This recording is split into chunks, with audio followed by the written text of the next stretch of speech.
All right, I think we're live. Hello, everyone. Uh, I would say lean back and relax, but I have a feeling that this show will likely do the opposite because of everything that's going on. So, just get a snack, just try get comfortable, and we're gonna get started momentarily. So don't go anywhere.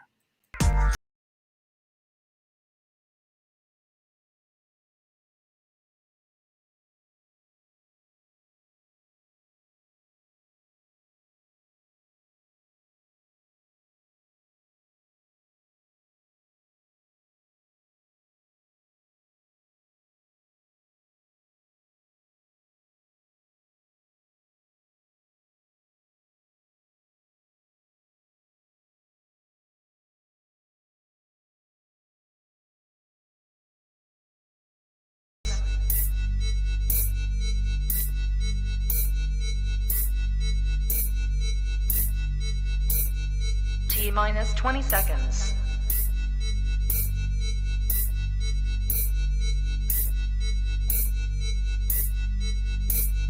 10, 9, 8, 7, 6, 5, 4, 3, 2, 1, 0.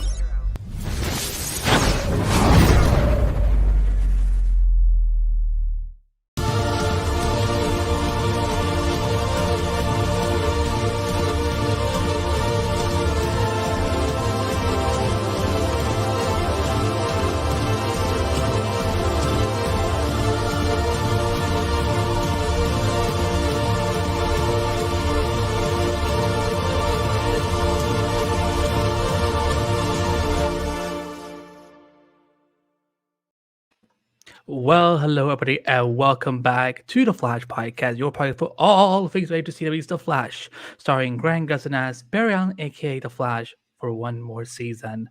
I'm your host, Andy B, as always, and tonight we're doing a special live show, live and wired, on the DC Podcast YouTube channel, and I'm joined, as always, for when it comes to these little adventures we get to go on together when it comes to Warner Brothers Discovery and DC movies and what have you. I'm blessed to be joined by a good super friend on the show. You know her, you've heard her plenty of times on this podcast, on Supergirl Radio, the finest, the greatest, the most kick-ass, the most badass Supergirl podcast in the entire multiverse. So it's my honor to welcome back the queen, the legend, the rock star, Miss Rebecca Johnson. Rebecca, how you doing tonight? Wow, that was quite the intro. I don't know that I can live up to Yeah. all Oh, that. you are. You are. But thanks for having me back. Be interesting to dig into all this stuff. Interesting is a keyword, definitely. And it's like I think interesting will be the equivalent to Supergirl Radio's penultimate. Mm. Like how many times we say that in this episode, because I listen. I know that Hollywood can get insane, but in just 1 week from like the moment when the event happened, the moment that changed everything, to till tonight, where things are still coming out, there's still things being clarified on what's going on inside this new studio. So we have a lot to talk about, even something that kind of just broke a little while ago. So like I said, my desire and hope for everyone watching is that you get to lean back and just relax. It's Thursday night, we're almost going to the weekend, but I feel a lot of this is just going to infuriate a lot of people, piss them off, and I think we understand that perfectly fine. So as far as when it goes to the Flash season 9 news, we have no news other than the final season 13 episodes will premiere in 2023. Filming is starting in almost 1 month from now. So, and then they're going to go until Mars. Rebecca, I know you and Morgan, you're based in Coast, Morgan Glenn from Supergirl Radio, have talked a little bit about it, but is there anything you would like to say about the Flash's final season? And just keeping in mind that our good buddy Eric Wallace seems to listen sometimes. So is there anything you would like to address or tell him about the final season and maybe something related to Supergirl? I appreciate Eric Wallace's enthusiasm for the Flash and for comic book mythology. It's very evident the way he speaks about the Flash and the things that have happened on the show. So I think if he wanted to continue that enthusiasm and really dig into some of the mythology. I think he could bring a Kryptonian back to the Flash. I would really be into that because she, and I'm talking about the Girl of Steel, Kara Zor-El, she did not get a goodbye with her good pal from another Earth. Well, I guess they're on the same Earth technically now. But Unless she you're called Superman and Lois. I hate Superman and it. Lois does whatever they want to do, so it doesn't really Mhm. matter. But Barry never got a chance to say goodbye to Kara. Kara didn't get to say goodbye to Barry, and I always thought that was a big missed opportunity that they did not get a final farewell to their relationships and their dynamic, which had spun several episodes and different crossovers. So that would be my one wish to to the Flash showrunners is that maybe you could maybe Melissa Benoist doesn't suit up as Supergirl, but maybe she could show up as Kara. I think that would be nice. I agree. I feel that when it comes to iconic friendships in the Arrowverse, and Supergirl. I mean, I again, you and I think we had a lot of similar thoughts on Supergirl's final season, which that's one way to end the show. That's how I'll leave it at. But I would also love for Kara to come back one last time. Like listen, I mean, there's again, you're like you said, she doesn't even need to be in the suit, like just, I mean, heck, I would love to find a way that she comes back and has now, the short hair. Like maybe she's like, oh, I decided to do the Linda Danvers thing, 6 years later when I could have done it, like this is my disguise now, Barry. I need a new identity. So hopefully, Eric, if you're listening, and again, I'm sure he's always trying to make these things happen. But if you can bring back Melissa for one last time, we need to wrap it up right. Car and Bear, they're iconic. There are, I mean, like there's, that's basically the dynamic me and Rebecca have on the DC Podcast Network. So, I would love to get to do another crossover with the Supergirl Radar, and also just get to see, Barry and Car just do something. Just maybe Barry goes to her in a moment of actually no more. I'm not gonna say the word crisis anymore. I'm sick of it. I think in a moment of need of like, hey, a FaceTiming Zoom. I'm sure Kara has done that before. I mean, heck, didn't Clark just text her in season 1 of Supergirl? Like, was it more than once that he did it? No, that was just once, I think, with the GChat, AOL Instant Messenger kind of thing. So yeah, that was in season 1. It looks like Justin Shields in the chat says the reason is COVID. I'm guessing that's referring to why Barry and Kara didn't get a final farewell in Mm. the final season of Supergirl. That could be the reason. I know they shifted a lot of things in the final season of Supergirl several times because of COVID and having to rewrite episodes and storylines and things like that. So I will give the Supergirl showrunners the benefit of the doubt when it comes to COVID protocols. But some of those choices I don't think were COVID to blame. So so Yeah. I think I will only blame COVID so far and so much. Yeah, I mean, and this was like during the first year of the pandemic. So, but now we saw Armageddon was possible, and it would just be Melissa. We wouldn't. It's not like we would have to bring over like all the Supergirl crew members or directors. So it would just be her flying in. They would just have to get her costume from the Warner Brothers archive studios, wherever that is. So we were crossing our fingers, and we will keep you up to date about the latest on season 9. But now we're gonna let this show that hopefully doesn't get its final season taken away like a certain movie did. We're gonna leave it on the side for a little while because we're gonna talk about all the things that had to do with the Warner Brothers Discovery last week, and we're gonna start with the big earnings call. Yeah, that will kind of lead into one, the big controversy that happened last week. So we have a lot of overlays. I produce. Hopefully a good Google document because I was like, there's just so much to break down, and of course we all know that you guys are watching are mostly interested about the DC side of things, and that's mainly what we're going to focus on to the best of our ability. Because again, when it came to numbers, and as people saw, I was live tweeting the whole call, and I've never been so tired in my life. In my fingers, not even live tweeting a whole season of The Flash every Tuesday got me that tired.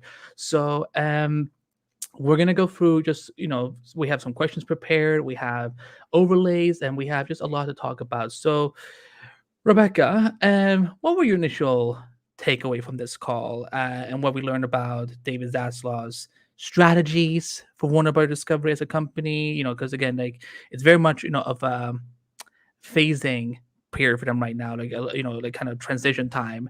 So, what overall, what were your initial takeaways? There's a lot to be gleaned from the call and from what I was reading in the trades and on websites and things like that. I had a lot of takeaways. So I guess the first one would be that I am very interested in the moves that David Zaslav is making, because I think I have a little bit of sympathy for him, because I see that he is in a very tough position, because he has bought into these IPs and these companies that he's having to now go in and clean up a lot. There have been a lot of mistakes that have come with decision making from executives, some bad decisions that were made there, and also just spending a lot. They've spent a lot of money, made a lot of bad financial decisions. So he is having to come in there and kind of be the adult in the room and say, okay, well, we're not doing so well financially. We need to clean up some things and do a little bit better in these areas. And he's having to make a lot of tough decisions. And so some of the moves that he is making, whether or not they're I know they're bad for fans, obviously, in some respects, but I think as an executive, I think he's making the right moves. Because, I mean, when he came in, let's be honest, there were people there who thought CNN Plus was a good idea. And CNN Plus was dead on arrival. I even said that months and months and months, maybe a year before it came out, whenever they announced it. Because if people are not going to watch CNN for free, they're not going to pay for it. So even I knew that CNN Plus was a bad idea. And so these were the kind of people, these were the executives, these were the decisions that Zaslav was coming into. So he had to just come in here and clean house. And some other things in regards to the DC stuff is that he seems to want to have a plan. He thinks that that's important, to have a real structured plan in place, to know where they're going, to have an idea of what they're doing. He's brought in Alan Horn, who used to work for Warner Brothers, as I recall, and also spent some time at Disney. So he's familiar with what the MCU did for their universe. So he's gathering people around him that know what they're doing, and he wants to have a plan. And so that's really important, because I think for the last couple of years, Warner Brothers has just been throwing stuff up against the wall to see if it sticks. And that's been a problem, because some things have stuck and some things have not. I also think it's important to note that Zaslav and Warner Brothers Discovery care about Superman, Batman, and Wonder Woman, which I think is very significant, that they want to see the DC Trinity really be successful and thrive. And that's been something that Warner Brothers has shoved a door in those characters' faces. So I'm glad to see that they're wanting to see those characters really come alive. And in that same vein, I think Zaslav recognizes the potential of the DC brand and its ability to be a really strong intellectual property. I think he wants to improve it. I think he wants to expand it. I think they've already made some changes where it's not necessarily DC Comics anymore. It's DC. I think you see that if you go to the website, it's not dccomics.com anymore. It's dc.com. So he's trying to expand the brand and really make it not to say more than comics, but I think he wants to focus on DC as a brand, not just necessarily one part of it. I like that he's focusing on theatrical releases. People are going to the movies again. And so I think it's really important to see these characters on the big screen. If there's a big difference between seeing Superman on the big screen and seeing Superman in the small screen. They do a lot of great special effects on Superman and Lois, but it's another thing to see him, to see Superman and say, Zack Snyder's Justice League or Batman v Superman. The effects are totally expanded in that way. So I think theatrical releases are a bigger event, bigger to-dos, and I'm excited about that. And the last thing I'll say about Zaslav is that from everything I read, he seems to be looking at analytics and viewer habits and what people seem to like and what they don't like. There was some controversy about them removing some films from HBO Max because nobody had been watching them. Well, that only makes Yeah. sense if nobody's, I hate to say it, but if nobody's watching them, why are they on the platform? And I think those are the things that those are the questions that Zaslav and his people are asking. And I think that is such a difference from what Warner Brothers had been doing prior to the Discovery merger, is that they, in my opinion, Warner Brothers was telling us what we should watch instead of the audience telling them what we're watching and what we want to see more of. And I think that flip is so important because Zaslav seems to want to know what the fans are into instead of what had been happening, where Warner Brothers was kind of in a war with the fans. And I think they still are to a degree. So that leadership difference, I think, is a big, significant, and positive change that has happened, because I think these are people who now want to make money. They want to know what the audience wants, and I think that's a significant and positive step. Yeah, while Rebecca was talking, I looked up to see because I know I had kept hearing about these 6 movies that had been removed and so on.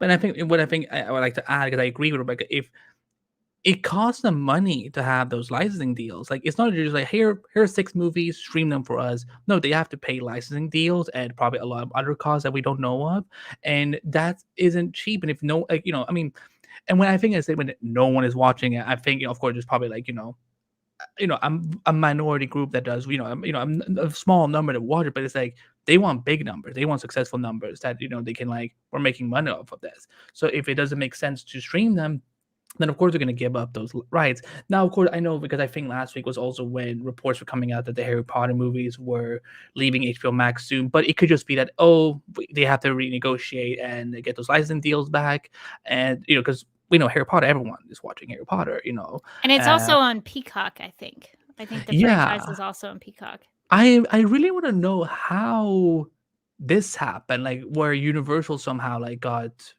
I guess, as NBC Universal, how they somehow got any attachment to those films. I don't know, but they stream them, and they're in the parks. The Wizarding World of Harry Potter is in the Universal Studios park. So I don't know how that happened either, but Hmm. Universal has its grubby little hands on Harry Potter too.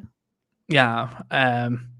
So yeah, so it's what Rebecca says. It make like, yeah, if no one is watching, if the majority is not watching these kind of films, then of course they're gonna be like, yeah, we're gonna give up those licensing deals. They can go somewhere else, and also because they're probably also cutting some costs because they're probably gonna try and retain, regain some licensing rights back. For example, Smallville is likely gonna expire on Hulu soon, and why wouldn't Warner Bros.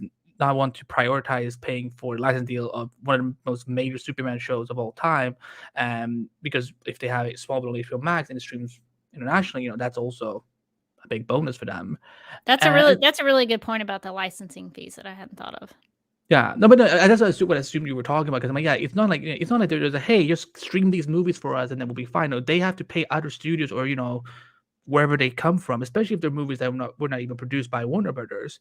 So it's it's definitely interesting in that regard of what they're keeping and what they're removing. And as far as like when it comes to my purchases of, again, I was not, again, this was the first time I ever covered a call like this in this regard, and I did not, I couldn't move for 90 minutes. I couldn't go get water. I couldn't go to the bathroom. I had to sit there and and I wanted to, but like because I saw that everyone was like just blowing up my tweets so much. Again, for anyone who's listening to the podcast, thank you for the support.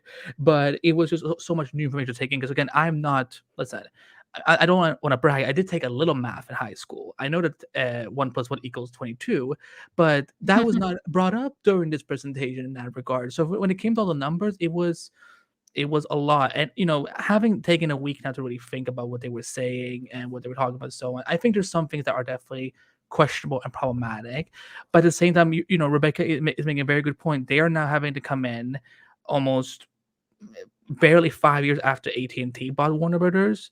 And yeah, there's a lot of cleaning going on. They're having to restore the big brand that is Warner. Because the thing is, like, whether you like Warner Brothers or not, Warner Brothers has been essentially part of anyone's life on this planet. No matter what you've, if you were young, or if you're in adulthood right now, you watch something from Warner Bros. Warner Bros. Has been part of your life in one way or another because of their how popular their IPs are. Like you don't even have to be a comic book fan, and you can still probably know a crap ton about a Batman because there's been Batman content for the last 30, 40 years consistently. So I I'm definitely a little on Zasla, but I do think it's good that we have someone that is kind of trying to get to the bottom of things. I think the thing that is ruining a lot of this right now is because of, like, here's the thing, studios are never going to be able to control the press completely, and that's why there's going to be stories coming out consistently about, oh, this thing is reportedly happening, or this thing is possibly being canceled, and also that's why it's good. Remember, know, like be careful about who you're following. Like, if the trailer's saying something, most of the time they are pretty accurate of what we're hearing. Like if it's websites like, Screen Rant or Comic Book Resources or IGN and stuff like, like the reputable sources that have connections with the students and so on, they're also worth listening to. But yeah, I do understand the stress that just regular fans and consumers who don't, they're not educated about numbers or whatever. So they're just here to pay for their subscription fees and get content out of it. So I understand the fear that David Zaza has not put out there, because it's like, again, I mean, I hate that I have to even joke about it. But it's like, what if they actually do pull Flash season 9? They're just like, you know what? It's not worth it for us. We barely own CW anymore. Why would we invest money for 13 episodes on this show? At the end of the day, the Flash IP has always been hugely valuable for DC and Warner Brothers. So they're not going to do that. But it's like the fact that we even have to now like live in a hypothetical world where that could happen, because of what has happened for the last week and so. It The way he just talked about things, I could tell that there were things he wanted to dodge, because during the Q&A portion, there was only, I think, the Batgirl situation in DC came up really only once throughout the whole conversation in the Q&A, and then they kind of focus on other departments and areas. But Warner Bros. Discovery is sadly in a position where they're damned if you do, damned if you don't. Like, like they're like, not everyone is gonna be happy about what they do. So I'm sure there's gonna be moves that they do that will be pissed about, And again, I think Batgirl, we're gonna talk about Batgirl definitely. So I think, but again, having had a week to think it over, look over what was covered and so on, I I do want to give him the benefit of the doubt that, things will work out, because again, when you complete a merger, these things happen all the time. Layoffs happen all the time. Look what happened with the first, just 1 week before DC Fandom was going to happen in 2020. They let it go a bunch of people at DC, likely people who were working who had helped organize DC Fandom. And so, but as much as that sucks, and I feel so bad for those people, and I hope that they've been able to bounce back from that and able to have, new income, and, keep themselves safe and protected especially during this pandemic. It's gonna happen. Like, if Disney does something, like when Disney bought Fox, you all don't think that they let go a bunch of people there too? You don't think that when they acquired Marvel and Lucasfilm, there were probably a ton of people that got laid off, but we're just not hearing about it. Layoffs, cancellations, and retooling happens everywhere. And so right now, because it hasn't even been 1 year, I want to give this studio that we have covered, for almost 10 years now on this network, the benefit of the doubt. But I think, Rebecca, I think we can both agree on that. I think it's understandable why people are afraid right now. Oh, 100%. I understand it, because some of these things were things I was interested in. I would have watched the Batgirl movie to see what it was about. There are some things that I think, that have happened with the CW cancellations with Legends of Tomorrow, and some of those other shows like Naomi. And I'm trying to think, am I leaving anybody? Batwoman. Batwoman, yes, that's right. And so I understand that, people are hesitant because there've been so many things that have gotten either canceled or shut down. And as a fan, that just breaks your heart, because those are things that you like, and that you want to see continue, and you want to see at least be given a shot. So I understand all of that. I'm mixed on it, because on the one hand, as a DC fan, it stinks because there are a lot of things that are going away, or things like Batgirl that are never going to see the light of day. But as somebody who wants to see the future of this company that has all of these IPs continue to do well, I understand that things are going to happen in order to save it. I think they're in such dire need that this is a point where it's like they have to be saved. They were sold to AT&T and then to Discovery within just a matter of years.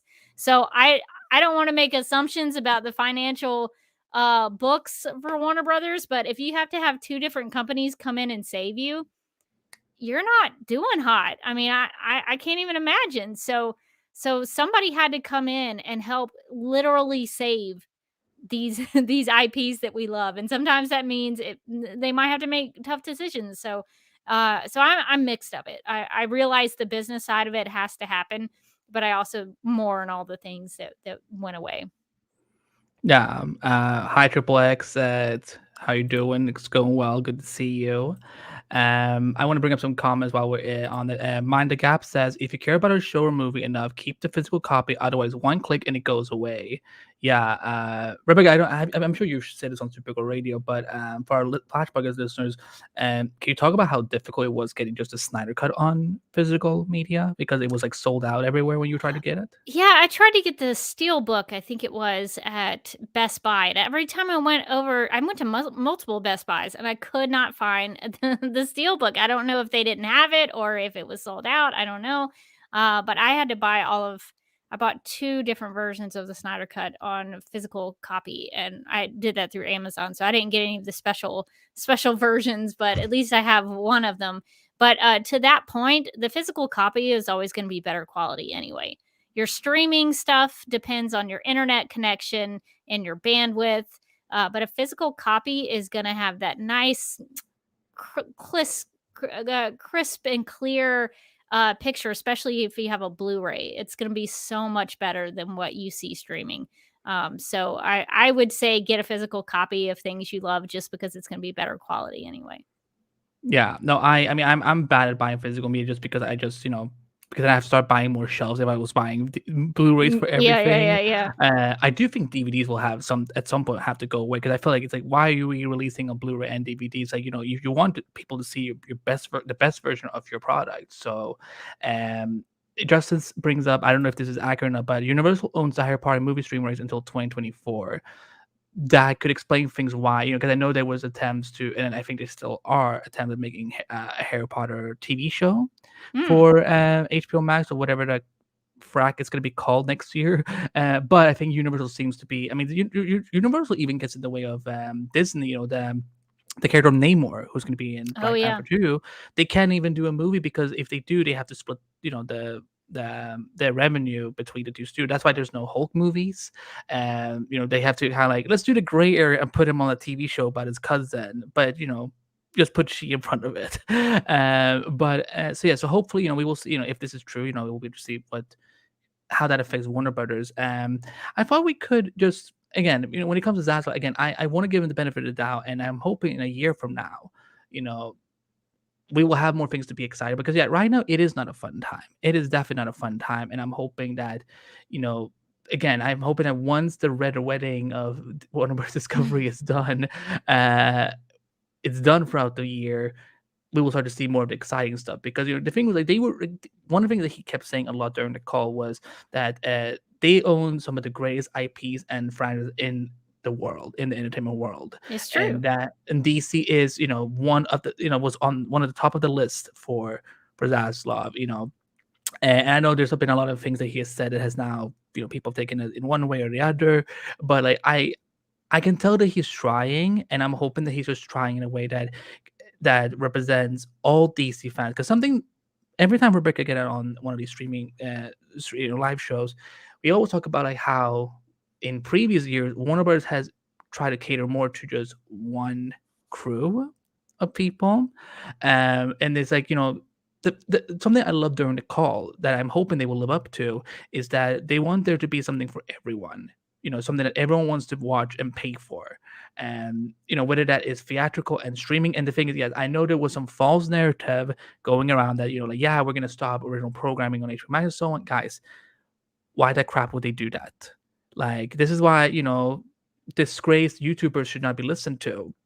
And if you know me long enough, you will know exactly who I'm talking about. But I want to go through some of the slides they were talking about. So first of all, I want to bring up let's see, which one is it? This one particularly, because this one struck a lot of interest for people. As you can see, this is they're reporting their structure in terms of millions and their revenues, and also listing them by DTC networks and studios. And this is the first time I've ever seen, as far as I know, because we read press releases and so on all the time. This is the first time I've ever seen DC listed as a studio. Now, Davis has talked a lot about doing resets for the DC brand, their big 10-year plan. Um, could this finally be the studio that will give us a DC owned studio, like that is operating similar to Marvel Studios? Do you think, Rebecca? I wouldn't read into it too much because the reason I mean, it could just be the reason that they did that is because they needed a place to put it under films, because on the graph it says studios, networks, and DTC. Well, where are you going to put DC in there? You can't put it under DTC. You can't put it under networks. So you put it under studios. So it may just be, I mean, it could be possible that it would be smart for them to do a DC Studios, but I wouldn't read into it too much just based on the graph and where they needed to put some things. So it'd be interesting if they did that, because then they would be able to really move forward with because it sounds like they have a plan for the DC films moving forward. So that would make sense for them to be all under one umbrella. But yeah, I personally don't read into that.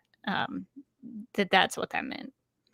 Yeah, because I remember when I posted that overlay, and I was giving him like, why? Okay, they didn't say these two specifically, and something like that would be something they would announce, because when they formed DC Films back in, I want to say 2016, 2017, like they made a big deal about it. They announced their true heads of DC Films, like that is like definitely a division. But I think a whole studio is something I think a lot of people have been wanting to see for a very long time. I'm in favor of that, definitely. But I agree. Like until I think it can be assumed right now. I wouldn't necessarily say that, oh, this is absolutely what's happening, because one, I don't want to send false narrative online, but also two, um, until they actually establish it, until they have like they register it as a trademark and everything and whatnot, I feel that it could be anything. But I think DC Studios would be the smartest thing, and it would just not be for movies. It'd be for TV shows, comics, video games. do do studios usually like do branded studios usually like run merchandise and stuff like that? Would all the toy stuff at Marvel Studios be something they operate, or is that something that Disney as a corporation would be That maintaining? I don't know, but that's a good question. I have no idea though. I can't Yeah. speak to the toy side of things. Yeah. No, so I'm hoping that's what they will do, because I think it would be good for a specific studio to get managed as under Warner Brothers, of course. And and it sounds like, based on some things that were coming out today, that they have people in mind who they want to operate and run things, and there's some people on their way out. And like we were saying, a lot of layoffs happen when mergers happen. And so, but another thing I wanted to bring up, and this is kind of just in general about Warner Bros. Discovery's viewpoints on their two recurrent streaming services that got a lot of attention. Just the way that they're like looking at HBO Max and Discovery Plus.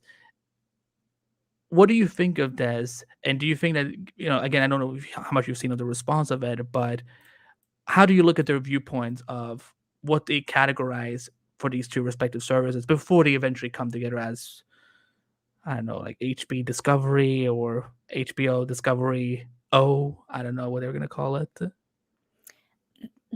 I don't know why this is controversial. This looks like analytics and demographics to me. Um, if I was to guess a demographic for these two, this is probably what I would guess would be the case. Um, I mean, scripted versus unscripted makes sense. The appointment viewing, comfort viewing makes sense. Fandoms, genre domes make sense. And if I had to guess, HBO Max probably does skew male, and Discovery Plus probably does skew female with all those reality shows. And I don't.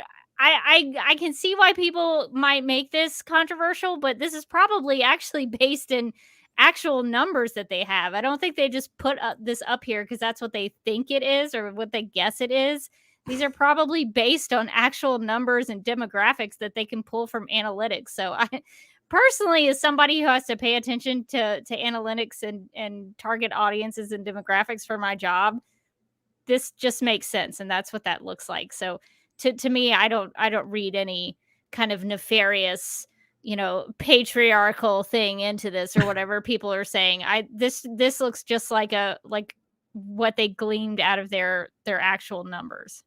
Can you explain what genre domes means? Because I don't know what genre domes are. That's like just based on genres. So I don't know what other programming that Discovery Plus has, but they probably have a bunch of different things within their reality TV, which I assume is what most of it is. But they probably have a variety of genres built into that platform. So that's probably what they're thinking of. It's probably also based in the audience, that the audience likes different things. So that would be my guess. I don't know for sure though. Yeah, I do understand why it got so heated. Because again, I would love to see those numbers. Kind of like, what are you basing? Because I watch a lot of HBO Max stuff, and I know there's a lot of content that is, like, I mean, like, they have, like, shows like Euphoria, and, the Sex and the City sequel, and the Gossip Girl sequel, and so on, again, that has, definitely a lot of female fan base from them, so on. But I would never, because again, Game of Thrones, for example, I'm thinking, well, that was like, but I feel like I saw just as many men as I saw women talking about that show every Sunday for freaking, I don't know how many seasons that show went on for, but I this is probably why they are like wanting to. You know what? We can't have two streaming services. We need one where we can get all demographics. We don't want, Mhm. like, they're like, and I'm hoping there was nothing nefarious and, you know like, malicious behind it, because yeah, I understand that this does look bad, and I do, again, I wish, because they were talking about so much numbers, Rebecca, that I'm like, well, why couldn't you shown us something on this one, like, specifically, like, what are you basing it off of, and so on? Because you know it makes me wonder, like, what do they think of terms of their IPs, like, what they're skewing towards more. Do they think that Game of Thrones skews favorably towards men, as opposed, do they think that Gossip Girl is something like that skews more towards women, and so on? When in fact, like, there's cross pollination between both genders of wanting to see those kind of shows, and even movies and so on. So that's why I'm just like, what did this mean? It's very confusing, but that's probably why it's good to do it, shared streaming service. Sorry, go on. Oh no, I was just gonna say that some of the examples that you listed. I mean, I'm an HBO Max viewer and I'm a female, but that's all circumstantial. That's that's anecdotal. It's not, we can talk about, oh, well, so and so and so and so watches it, so of course it's female audience. But the thing is that we have to remember is that HBO Max can actually pull these demographics from our accounts, based on the accounts that we set up with them. They can get information from us based on that, and they can see everything that we click on. They can see everything that we watch. They can see everything that's in our queues, in our lists. So they're able to pull up all of these numbers. So I I can't imagine that they just made those things up. They're actually I pulling I these I, I they're hope not. pulling this information from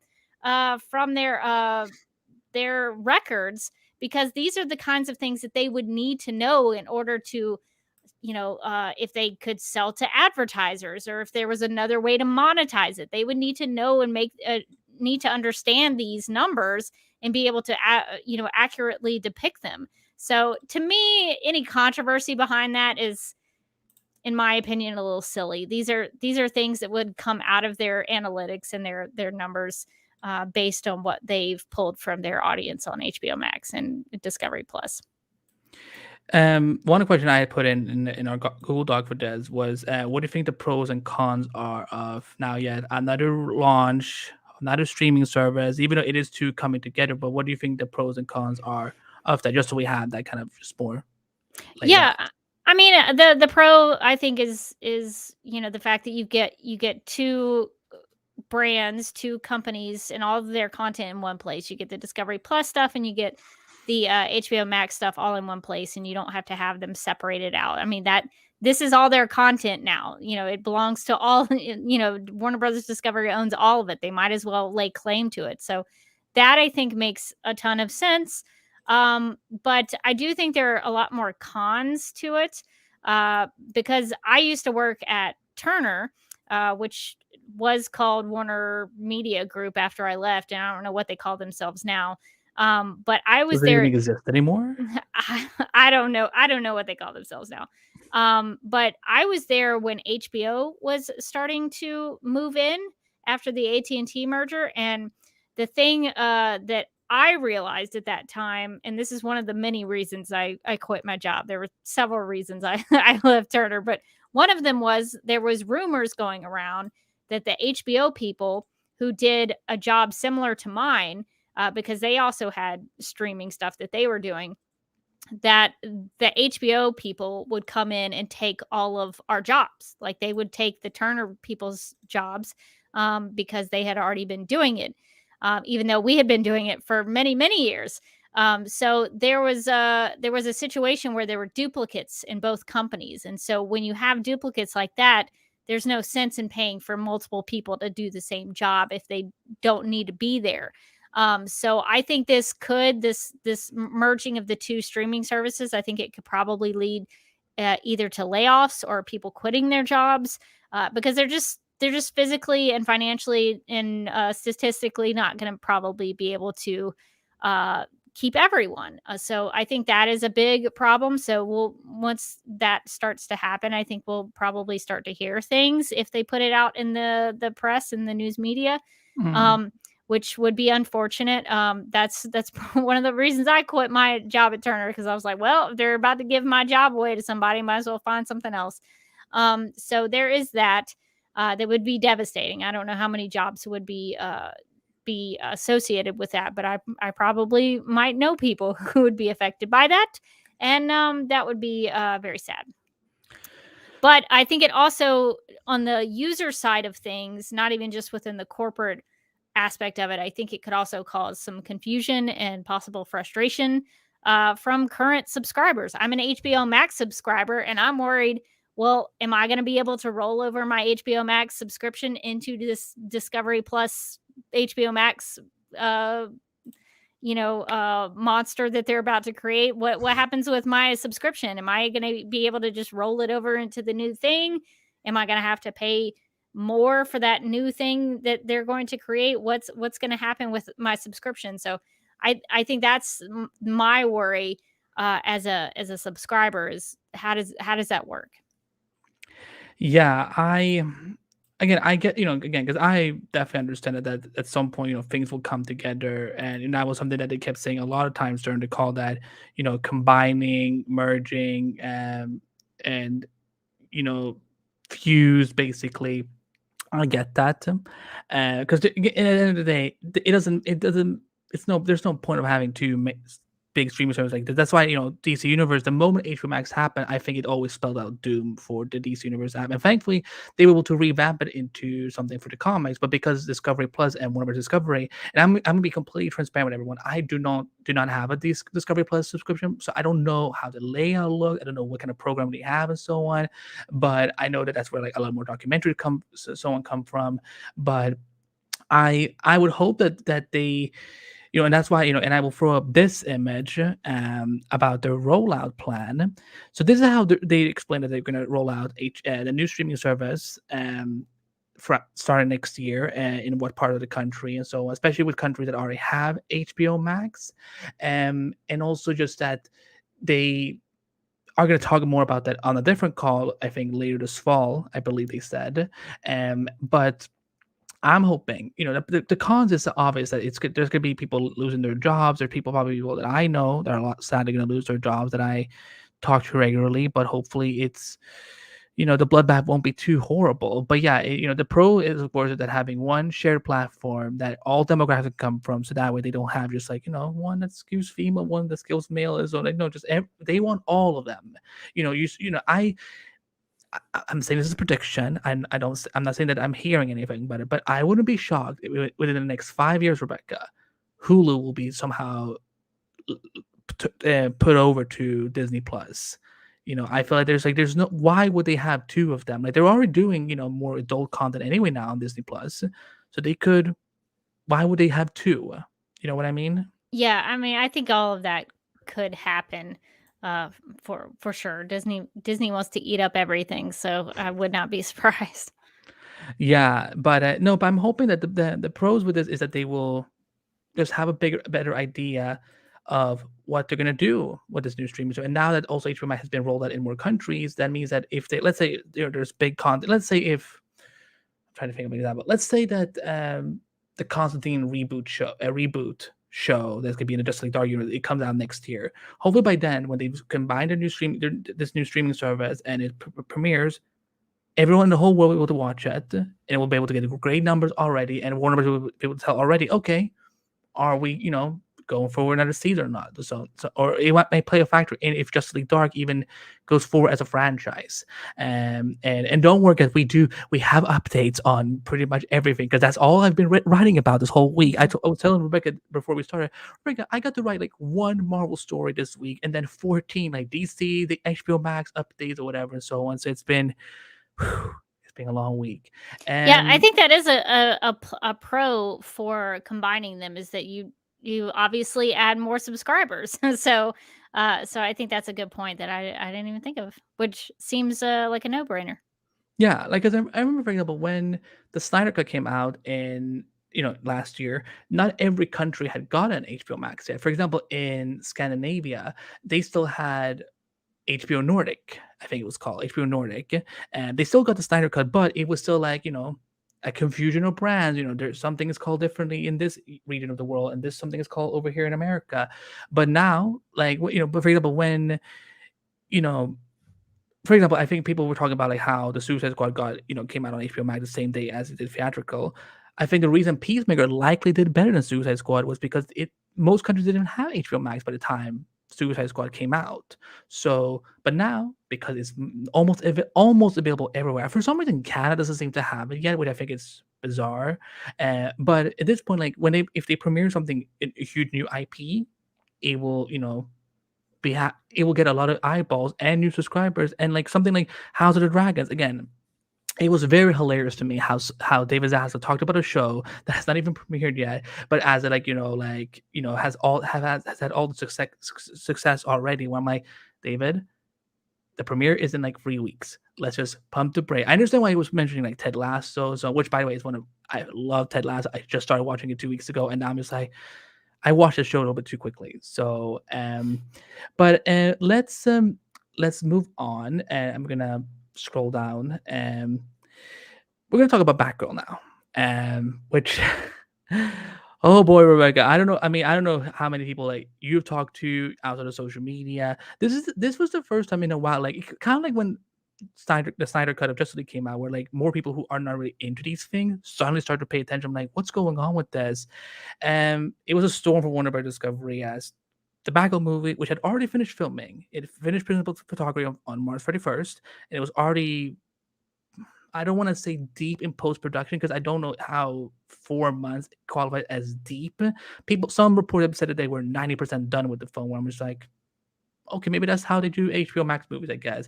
But they canceled that as they saw that it was too expensive, and they acted reportedly in favor of a tax cutoff. And many have, of course, questioned it. They're still questioning it. So I know we talked about it at the beginning of the show of Saturday having to clean up a lot and so, but why does the Batgirl cancellation either work for you or not work for you, and how does it make you look at the situation for DC going forward in general? Of like, does it make you more worried about things that have been announced already, or does it kind of mean like it's a case by case basis?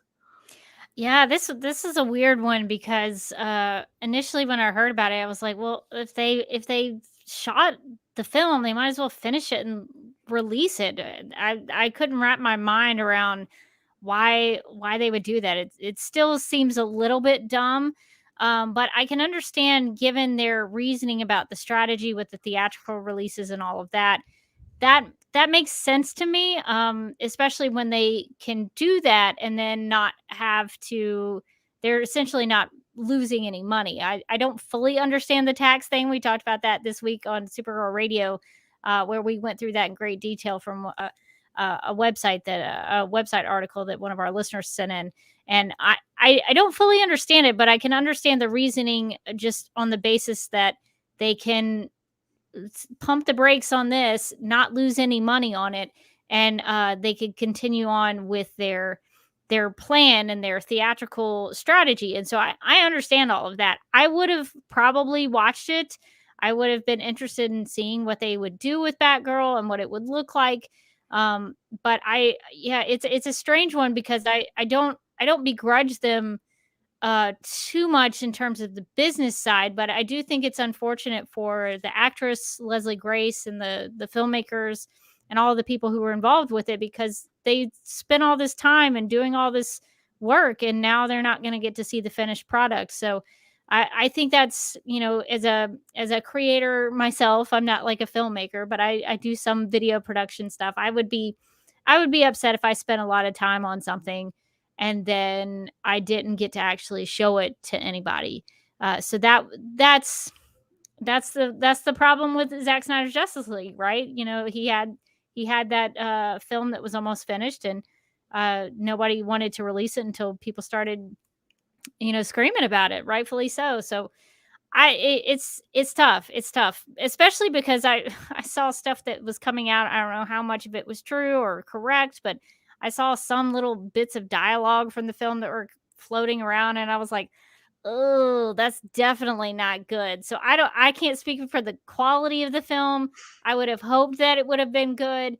Some of the stuff I can't saw, there was apparently a quote in the film where uh Batgirl was gonna say it's batting time. I don't know how much of that is correct or accurate, but that's not good. But No. it sounds like Batgirl was like throwing out, catchphrases for herself, and that was like her first workshopping of it. So it was probably meant to be bad in No. some regards, but some of that stuff I was a little hesitant after that. I was like, oh, maybe it was better if we didn't see it, but I don't know. In terms of the business side, I understand it, and I think it's probably the right move for their strategy.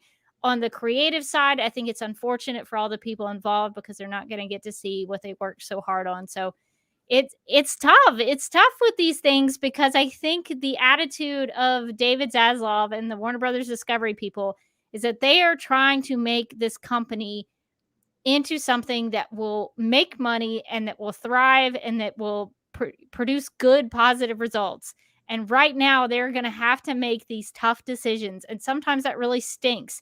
I was reading an article today about a Star Wars animated TV show that was sort of a parody of Star Wars that was done by Seth Green, who had actually worked with George Lucas on it. And Robot Chicken? no, it wasn't Robot Chicken. It was called Star. It wasn't Star Tours, Star Detours, I think is what it was called. That it had like 39 episodes that were finished and a whole bunch of episodes that had been written, and we're never going to get to see them for whatever reason. Disney said nope, Detours, yes. we're not putting that on Disney Plus. I would have watched that. I love Seth Green's stuff with Robot Chicken, and he always did some really actually very reverent parodies on Robot Chicken where you could tell that he was making fun of the things, but you could tell that he loved those things.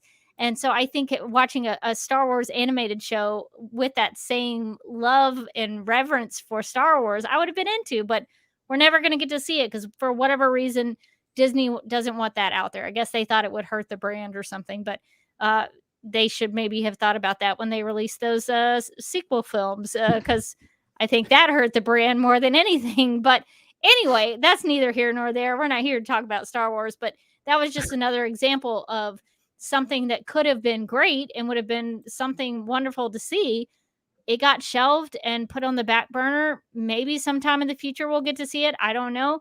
But sometimes these companies have to make these decisions. So I don't begrudge them that, even though I wish that they could show them. But I think, people, I've had a lot of people, including Morgan on Supergirl Radio, express the idea that, it sucks for Leslie Grace. She got to be Batgirl and now nobody's going to see it. And I understand that line of argument, but at the same time, for however many months she was shooting that film, she got to be Batgirl. She got to play around with Michael Keaton's Batman. We may never get to see it, but she still got to do it. And that was the thing that Seth Green said about his Star Detour show. Like, yeah, nobody's ever going to get to see it, but I got to spend time with George Lucas and work on a Star Wars thing. So I think sometimes you have to think about it in that way too. It stinks for Leslie Grace that nobody's ever going to get to see her Batgirl, but at the same time, she had that experience. I would love to say that I had the experience of being Batgirl and getting to pal around with Michael Keaton's Batman. So even though it sucks for her, she still got to have that experience. So it's just a very complicated, I think, I hate to use the word nuance because everybody uses the word nuance, but it is nuance. There are good things and bad things about the situation, and it's very difficult. I want to bring up this question because I think it's a valid one. Suddenly, Mind the Gap says suddenly Redbox and Voodoo aren't options anymore for Batgirl. I mean, that's up to Warner Bros. In the end. But like, if they're getting a if they're doing it for taxes, then they can't release the movie. And also like I don't know why they would go to outside platforms to air it. I understand. It's a good question, Mind the Gap. I definitely agree. And Rebecca, if there's anything you want to add to this. Yeah, that was kind of my thinking too. Is you wouldn't take that to other people, and I also, from my understanding of the tax situation, is that once they, I guess, file the paperwork for that or whatever, they're not gonna be able, like, even if they wanted to release it, I don't think they could at that point. Um, Yeah. so I don't even think that Redbox and Voodoo would even be an option. When it comes for me, I have more bad things to say about this than I have good. Again, like Rebecca, I can understand from a business side point why this was done. I mean, to me, $90 million as a budget is not. I mean, I think they could have easily made that money back through streaming like HBO Max. And also the thing that was also finally confirmed once the role was that this movie was never going to go to theatrical. This was always an HBO Max movie, and but I think they could have easily made back that revenue on that front. But it sucks because I'm going to speak this from as a man of color. This year has been, I had a little bit of a meltdown on Monday where I was feeling like, okay, I lost my two Persian superheroes on Legends tomorrow.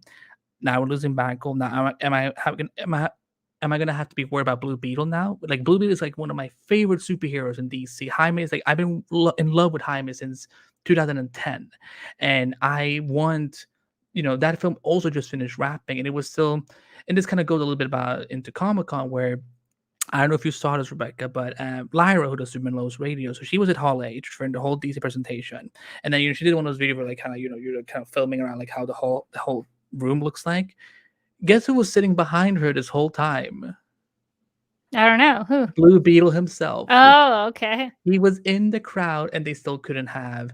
They couldn't have gone up on the stage and just showed, hey, we can't show a trailer yet, but next summer when we come back, we will have something ready for you. But in the meantime, here's an official like image of Blue Beetle like in the costume, not set photos, but an official image. So it's not fun having to worry about what shows and movies are still happening. And guys, I see what you guys are talking about in the chat. We are going to talk about what is still supposedly still happening and what is reportedly not, because there's some conflicting reports right now. I'm hoping that this whole phase we're going through right now of having to constantly worry every day, well, is this movie that is about to start filming, do we have to worry about that? Is this next season of the show that is about to start filming, are we gonna have to worry about it? I don't want to have to be in that. I want to be excited as a DC fan, when we hear season 9 of The Flash starting and filming on its final season. we want to be, I mean, it's gonna be bittersweet. We're gonna, it's gonna be sad to see the show go, but it's gonna go into its ninth season, like the longest running Arrow show of all time, beating Arrow, with the deceased Oliver Queen. I just love saying that. But so yeah, I'm hoping that, again, I feel that the truth of this whole situation is somewhere in the middle, because I feel there's just so many, many trades are reporting on that, hearing different things, and I think somewhere in the middle lies the truth. But I'm hoping that Batgirl will not be something that becomes a trend for Warner Brothers in terms of how they do, how they tackle with movies. Like, again, with the Snyder Cut, we had to put up with this, where, like, again, it's a little different because Justice League at least got to come out. It wasn't Zack's version in 2017 because they did reach and so on, but that was the film that still came out, and that it couldn't just be like, oh, we're not releasing because of taxes. And then the Snyder Cut came out, and it was definitely a success, to some regard. Again, the number releases are always going to be tricky because some things that are going to just keep close to the chest. But we've seen other streaming service that does stream the Snyder Cut make it very clear that it was successful. But with Batgirl, And the HBO Max executives considered it to be successful, calling it a global phenomenon. So I just wanted to put that in there as well. Yeah, exactly. Global phenomenon, and we love that. We love that for them. And so with Batgirl, it does hurt. It does suck, and it's very painful because I love Barbara Gordon. We've never had a good big screen Barbara. I'm sorry, Batman Robin, but that, I love Alicia Silverstone, just not in that role. So I was excited to see this movie. I was excited for the Miss Marvel directors getting to do another superhero project so soon after Miss Marvel. So but we have some good news on that front, actually, we can get to in a bit. But so what do we know right now with one of our Discovery's aspirations? So this kind of will be kind of bullet points so that we, because and hopefully some of these things will be more positive than negative. They won't release a movie that isn't finished and that they don't believe in. They have another 10-year plan. The objective is to, and David Sattler said the following: the objective is to grow the DC brand, to grow the DC characters, but also our job is to protect the DC brand, and that's what we're gonna do. That's what he said on the call. Alan Horn, who I looked up his biography, just biography, what he's done. He was a president and the COO of Warner Brothers from 1999 to 2012. Then he went to become the chairman from 2012 to 2020. And he also was the chief creative officer between 2019 to 2021 at Disney. And then now he's coming back to Warner Brothers for Warner Brothers Discovery as a consultant. So this man, success has followed him. He knows how to help bring successful IPs and working with creators and letting them do what they do best. So, and Alan Horn was name dropped during the call as well. Now, I know Variety came out with a report today, guys. So the list I'm about to say, just bear with me. So DC and HBO Max shows and movies that are based on DC that are still going forward, as HBO Max will still be a priority for them even after this merger of the streaming services. The following that's still happening is Titan season 4, Doom Patrol season 4, Harley Quinn season 3, the Green Lantern TV show, Constantine, the Black Canary movie, Batman Cave Crusaders, Might Have Been with Superman, which got a 2-season pickup. The thing that did get canceled was Strange Adventures. That one was a little painful because I didn't know that Kevin Smith and the great Supergirl writer Aaron Carrasco had worked on an episode together called that was going to be about Bizarro. Like, that devastated me on Saturday when I was writing it up. But that show has been canceled. Kevin got the call from Eric last week that it had been scrapped. Everyone's favorite golden boy, Walter Hamada, might be out after Black Adam, as he's allegedly consulted with counsel in light of the Batgirl cancellation. And this mofo decided, and I'm trying not to curse because this is the thing that drove me insane. Hamada was allegedly going to do a Crisis on Infinite Earths event as a way to move forward the DCEU. Movies like Supergirl, Green Lantern Corps, Static Shock, the Black Superman reboot from J.J. Abrams were supposedly going to be part of that. The development has slowed down, with none of those features attaching directors, the Hall reporter stated at the time. Blue Beetle, sorry, go on. Oh, no, I was going to ask, and I don't know how much of this might be spoilery, so I shouldn't ask the question, but Do you think that the crisis event that Walter Hamada wanted to do involved what the Flash was supposedly going to do? I don't want to say what the Flash was going to do, but if the Flash movie does do what I think it's going to do, I'm going to be extremely upset about it. So I don't know if that was part of the plan. I don't. Crisis was definitely not going to happen in the Flash movie, as like the way the Arrowverse did it. Was there going to be possible setups and teases? Well, I'm talking about like erasing things. No, I don't think. This is the narrative I don't like that has gone out there about this damn movie, and I wouldn't say erase. I would say add. If the film remains where it is right now, that's from what I understand that they're doing. That it's more about like, yes, it is setting up something different, but it wouldn't be just that the Zack Snyder movies never happened. That David Ayer cut of Suicide Squad never happened. It would just be like, again, like this is the and and Walter, I hope you watch this because this is you've given us a nightmare to deal with because of your like multiverse. So we know the Snyderverse is now its own Earth. Snyder Cut is establishing this Elseworlds universe that Zach has said this plenty of times. Um, I think anything from from Man of Steel up until the Snyder Cut is now its own Earth.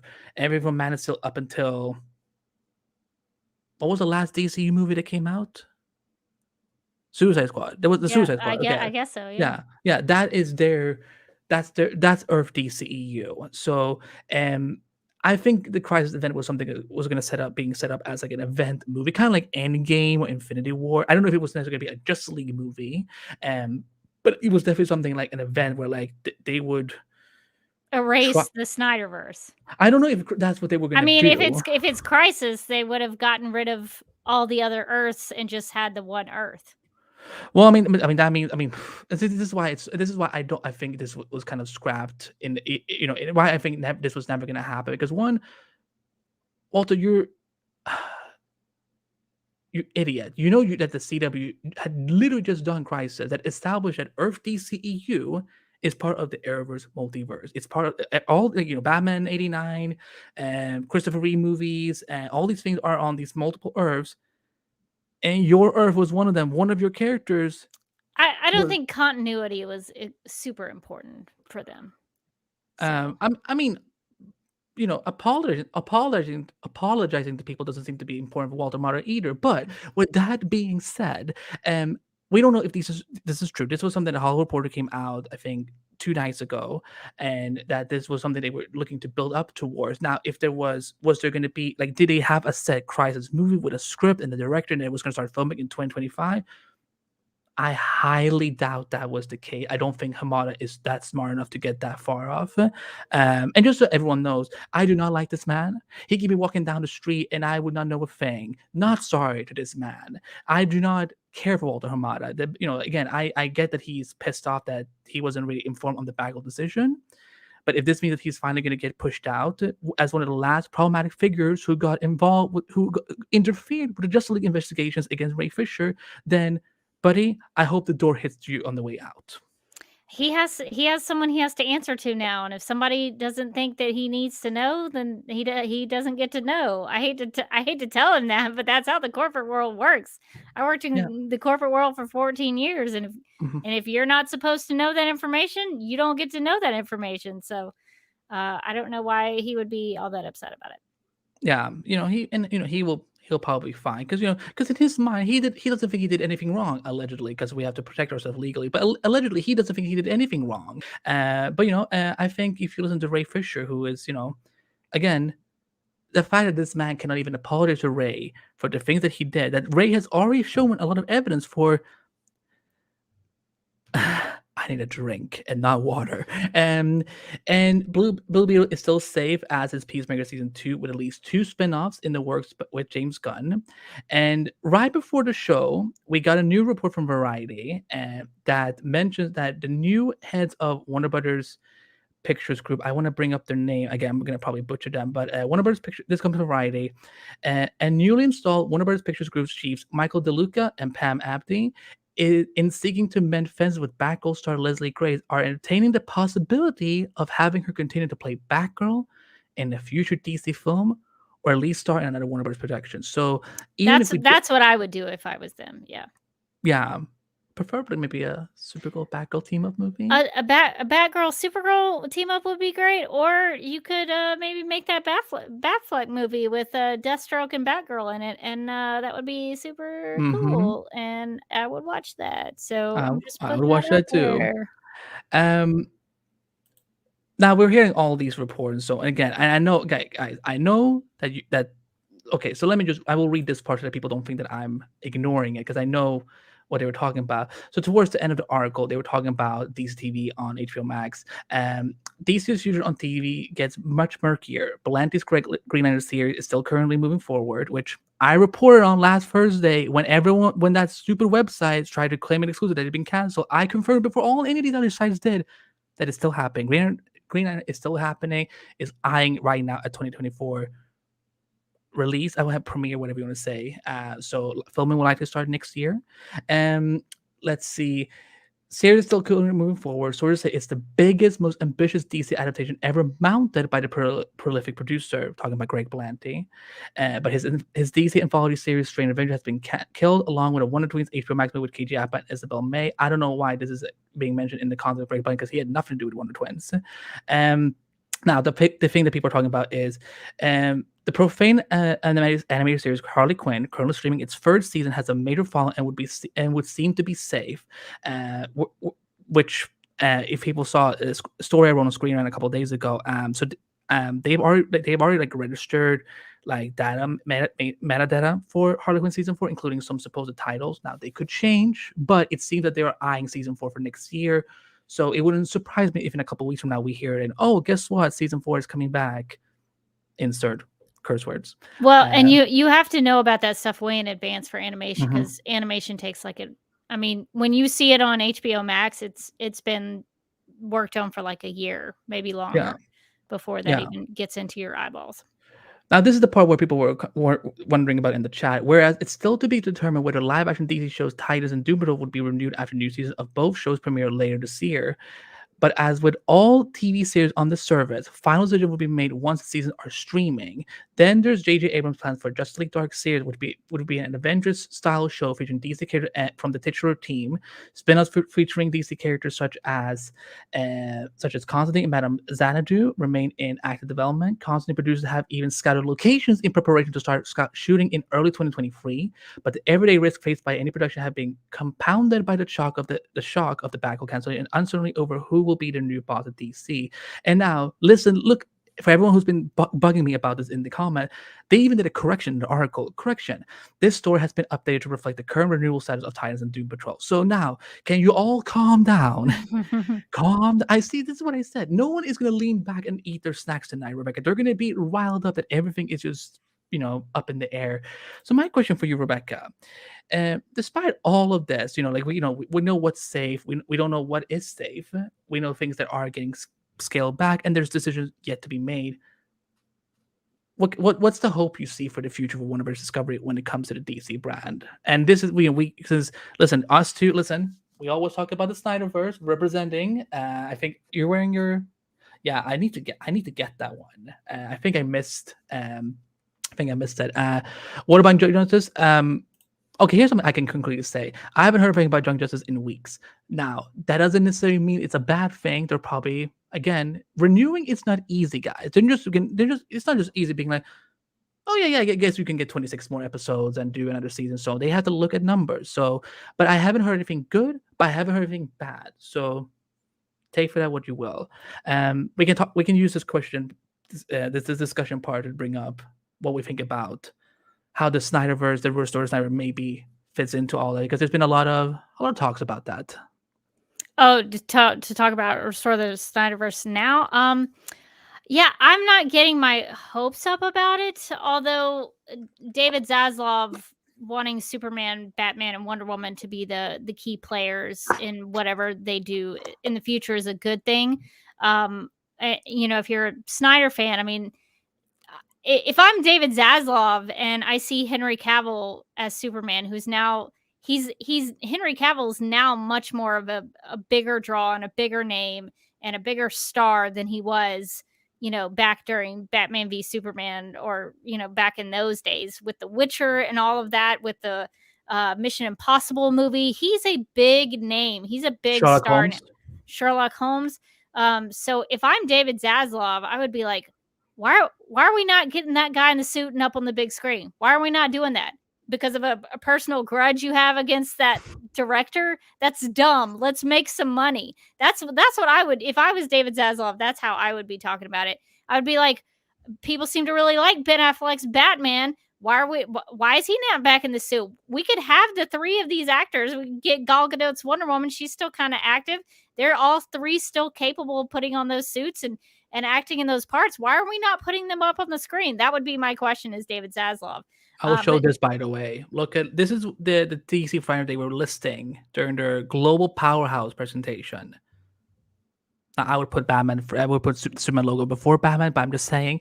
But yeah, like the Trinity is like, this is what they look at as like their biggest franchises. But please go on, Rebecca. Yeah, I think Batman makes sense from a WB perspective because they put Batman in everything. So they think Batman is a bigger draw, which is probably true, I guess. But personally, I would put Superman first. But Batman seems to always come through for them when they need some money. But yeah, so if I'm David Zaslav, that's what I would be thinking is like, why did we stop this? This was, I mean, he's probably gone through all the numbers. He's probably gone through all those box office returns from everything from Man of Steel on. He's probably seen all the things on HBO Max and what people are watching. He's probably seen all of that. So if I was looking at that, I would be asking a lot of questions about why we aren't restoring the Snyderverse. I would have a lot of questions, but again, I don't know the numbers. I don't know everything that they talk about. So my personal expectation is to have no expectations. So I'm not getting my hopes up whatsoever about it. But I think if they were going to do something with a plan and to focus on big theatrical events, starting over would be a bad call right now, because especially after Zack Snyder's Justice League, there were people who never would have watched that who watched it because it was a big event. There were people at work, people on Facebook who haven't talked to me in 10 years, messaged me saying, hey, I watched Zack Snyder's Justice League. They watched it because it was a big event. So if they want that kind of same momentum, I would not start over. I would stay with the people, because now the thing that Warner Brothers always leans into is nostalgia. They always, when they don't have something, they go back to nostalgia. With Christopher Reeve as Superman, with that Superman theme, that John Williams theme, they throw that in there and everybody's like, oh, Superman. And then they want to bring Michael Keaton back so bad. Here's the thing about nostalgia now.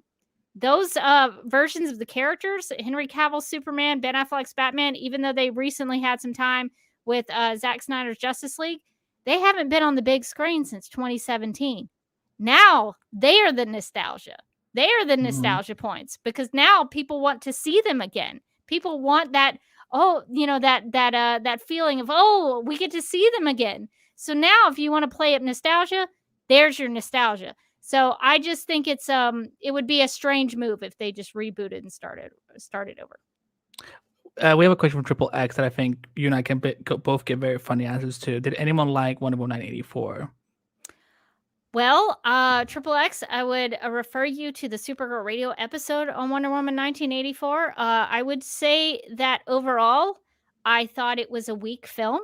There were some good moments in it. I think some fight sequences were good. I think some of the the Amazon stuff at the beginning with the games that Diana is a part of, I think is really pretty fantastic, especially in IMAX. But the writing is abysmal, and I broke that down pretty pretty heavily on Supergirl Radio. So I would refer to you to that, because the main problem I had with the writing is that when they couldn't figure out how to describe something, they would just say, "It's so many things. It's so many things. I can't put my finger on it. It's just so many things." Don't just tell me it's so many things over and over again. Actually describe what you're feeling. And the writing I thought was just terrible. And it also ended with a villain who didn't suffer any consequences for the terrible stuff that he wrought Yeah, on the Max world. Lord. As much as I love him, listen. I love Pedro Pascal and I love Max Lord in that film, but he needed to go to jail or something, not just be like, "Oh, son, we're happy again." Like, Yeah, no. he got a happy ending with his son. Mm. What the heck? So I appreciate that they made the film. It was fun to see the invisible jet and all of that, but they didn't play up the 80s enough, and the writing was terrible, and overall I thought it was a weak movie. I still don't get why it was even called 1984 because I kept asking because I know you and Morgan, you had kind of like dressed up in like kind of like 80s style, Yeah. and I'm just like, but why was the film called 1984? What was so 80s about it? Like, is it just the year it's taking place? Or like, because you could have easily done like Wonder Woman, 1987. like Wonder Woman, scratched the sheet out or something. That's a horrible title, but like I don't know, like Wonder Woman, like lost love or something that reflects on that she's still grieving Steve. Um, and yeah, I don't hate it, but it's like if you're put, if a gun to my head, Wonder Woman 1 or Wonder Woman 84, I will take Wonder Woman 1 every single time because I feel that had and again, I wouldn't be shocked if Patty Jenkins was another director who got interfered by the studio at the time. Executives trying to pretend that they know how to do films. So, My um, my my conspiracy theory is that the reason it's called 1984 is because they wanted to be part of the political resistance. Because 1984 is the George Orwell story that's about fighting against Big Brother and standing up to the establishment, and it takes place in Washington D.C. So I think they were trying to get the man in the White House with that title. Because otherwise, if you're going to call it 1984, a lot of people do think about the George Orwell book and film. Well, the film, George Orwell didn't make the film, but he wrote the book that the film is based on. I would have there was a probably, movie. yeah, oh yeah, the film is really good. I Um, hate my history teacher now so much. Why did she force us to read that stupid book? And first of all, we're not even supposed to read literature at my high school, but yeah, she forced us. I'm like, is there a good movie? She's like, nope, you got to read a book. Yeah, well, if it was me and I was gonna call it Wonder Woman 1984, I would have it about somebody, an authority figure above Diana, like watching her every move, or forcing her to do something that she didn't want to do. Like that would make more sense to call it 1984. But Yeah. that's just my personal thoughts on that. Yeah, no, for me, when it comes to the future of DC, and again, listing all the titles we were just talking about, again, I think right now there's gonna be multiple websites that are gonna come out and hear different things that, oh, this is getting canceled, this is happening, and so on. It's like at this point, unless we hear from the networks themselves, I will be careful in believing even the trades. Again, I mean, I don't like that line, so I'm more than happy to drag them about this. But they are the ones that started to hype up for San Diego Comic Con. A Mr. Henry Cavill supposedly showing up, and then he didn't show up, and everyone got furious that at Warner Brothers for promising something that they never even promised. So again, I think right now everyone is hearing different things. I know that Kevin Smith, who I love Kevin Smith, but he said during his podcast that he hadn't heard anything about Green Lantern in a while. And this was the same night, almost the same. It was the same week after I had even reported Green Lantern is safe. It's still it's active. The rumor could not be more inaccurate. So here's the thing: they're not going to just cancel everything when they need to give us. They need content. If they cancel everything that is airing right now, or they're canceling things that are in the midst of the production, or canceling things that are about to start filming, who's going to subscribe next summer? Robert, how are you going to market it to someone, to a new audience of like, hey, here's all this new content is coming when they've already just canceled it? Yeah. Well, that's the problem with what Warner Brothers did. And so I think this is something that Warner Brothers Discovery needs to be very careful about. Is the thing that with the MCU that's very successful is they, for good or for ill, they come out and they say, here's phase 105, and they follow through with their plan, pretty closely, I would say. They set out that we're going to do this, this, this, and this, and then they do it. And Warner Brothers, even before Discovery, had put out these plans. We're going to do all these things. Here's a cyborg movie. And then they never did it. So I would say that, if they're gonna have a plan and they're gonna put that stuff out there, they need to follow through with it. Is the only thing that I have to say about that. Yeah, like, I mean, here's the thing. Are things gonna come to an end at some point? Yeah, I mean, I definitely think that Titus and Doom Patrol might, after season 5, that might be it, and they might do spin-offs or something. And if Rebecca has her way, she will get a Donna Troy spin-off that goes on for 10 seasons and 10 I movies. That would only be made for me. Nobody else would watch it except for me. I would watch it because I love Donna Troy. Like, when people mention like Cass is my favorite Wonder Girl, I'm like, No, no, no, no, no. there's only Donna Troy. You're And incorrect. and that girl has gone to so many retcons and convoluted background story that it was even the first thing Donna Leslie oh my god, what's her name? Who plays Connor Donna Leslie, Troy? Connor Yeah, Connor Leslie. Leslie. The Mhm. first thing she said in an interview to DC Universe was that, so Donna has a very convoluted backstory. I was like, girl, you know what you're talking about. She's done her Um, research. Now, what I'm hoping, when it comes to the Snyderverse, for me, there's probably gonna be people rolling their eyes at any of us who want to, see more of those movies. For me, I just want Zack to get to finish it at this point. Like, let him finish those final 2 Justice League movies. Again, on Rebecca's shirt, that is supposed to be the 5-movie plan, which again, I have not been able to decode what it all means because it's like it's a great shirt, by the way. It's a great shirt, but I'm Yeah, just like, I the storyboards were released at the AT&T Discovery exhibit. It's pretty much what's on this shirt. yeah. So I would say that at this point, I just want to see Zach get to finish it. And then if, let's say if they're successful and if Zaslav wants to do more in that universe and Zach wants to, then first of all, I would make Zach and his attorney sign a way better contract so they can't do what Kevin Shushihara and his administration of Warner Brothers did to him during 2017. Um, but if Zach wants to just be like, you know what, I've had my time with the DC universe, I'm finished.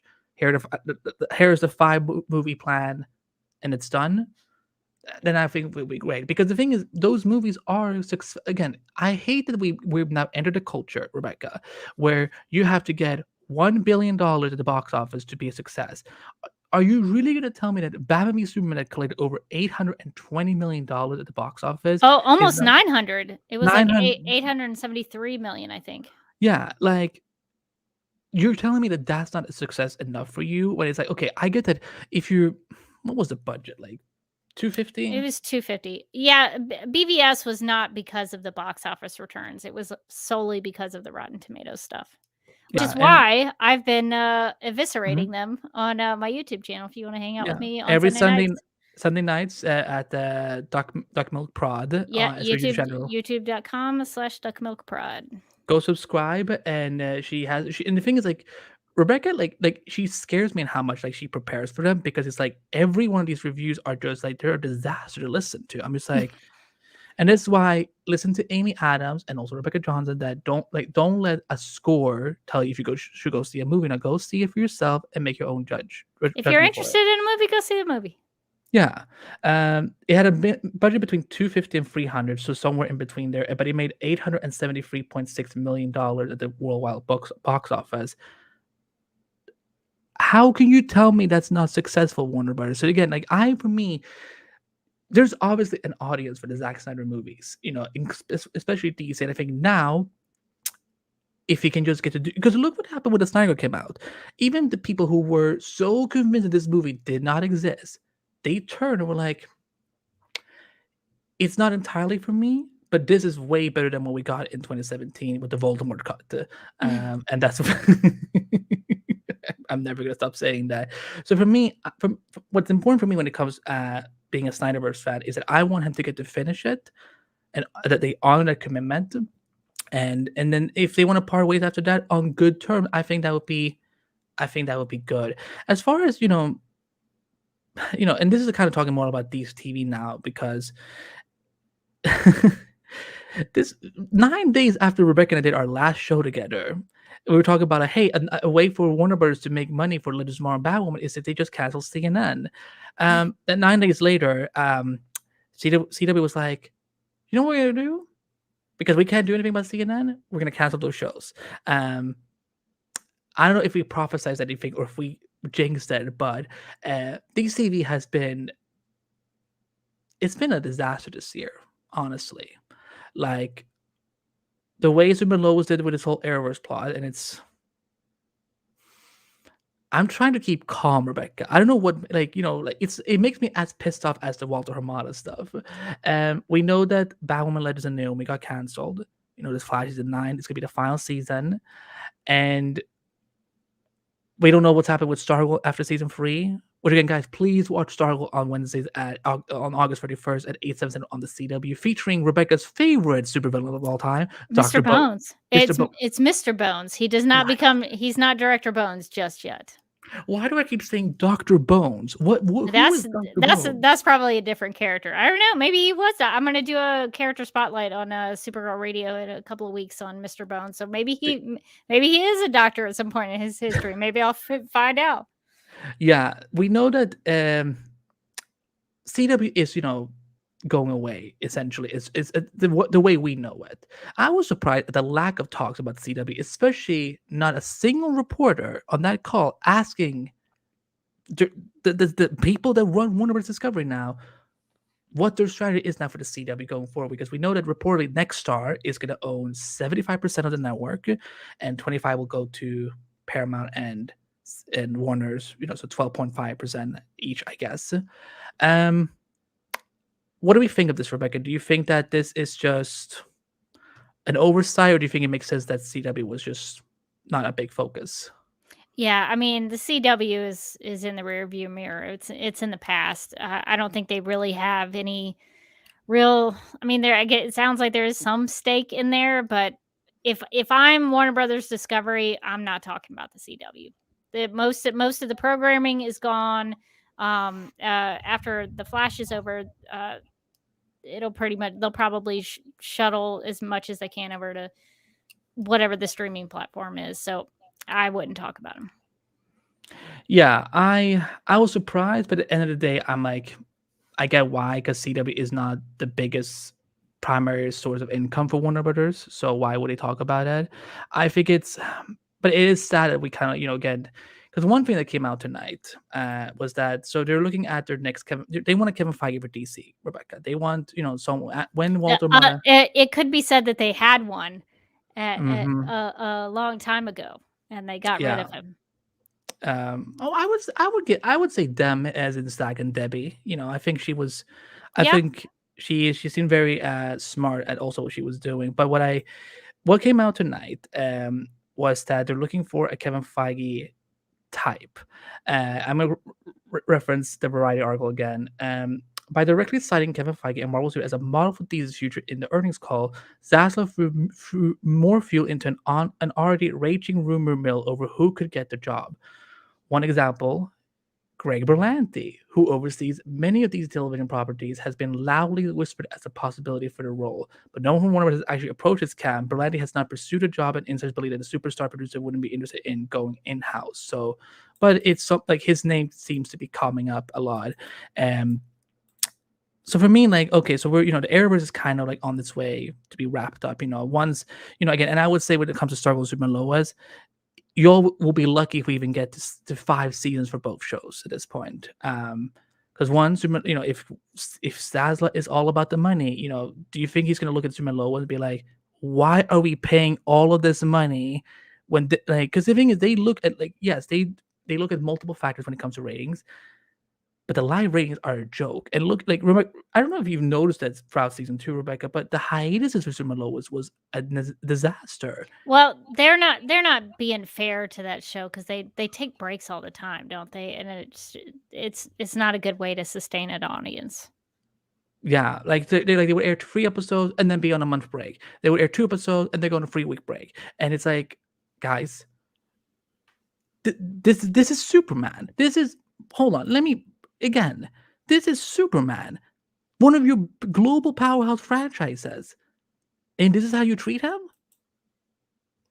Again, Superman Lois will be lucky if it gets to season 5 at this point. I think season 4 for both shows could likely happen, but after season 5, I think that's when we will. I think Superman will get the treatment that the Batman has had for the last 25 plus years. Whether it be on Smallville or on Titans or Batwoman, where like they're gonna want to save something like Superman for the big screen or for something that will make people pay. So, for example, one project I was hoping to hear something more about, throughout all these rumors and so on, is Val Zod from Michael B. Jordan producing. That's a Superman show that should be on HBO Max and that people should pay for to watch. And then you have, whether it is Henry Cavill or whoever the hell is wearing that cape on the big screen. Because Superman, like, listen, on the TV, I'm sure it looks amazing, but Superman was created to be a majesty experience. And you need to, like, listen, whether you love Man of Steel or not, it doesn't matter. Man of Steel is an example of what you can do when you let Superman be everything. Like that first, like someone was posting on Twitter today, the first fight sequence. I'm like, that is insane.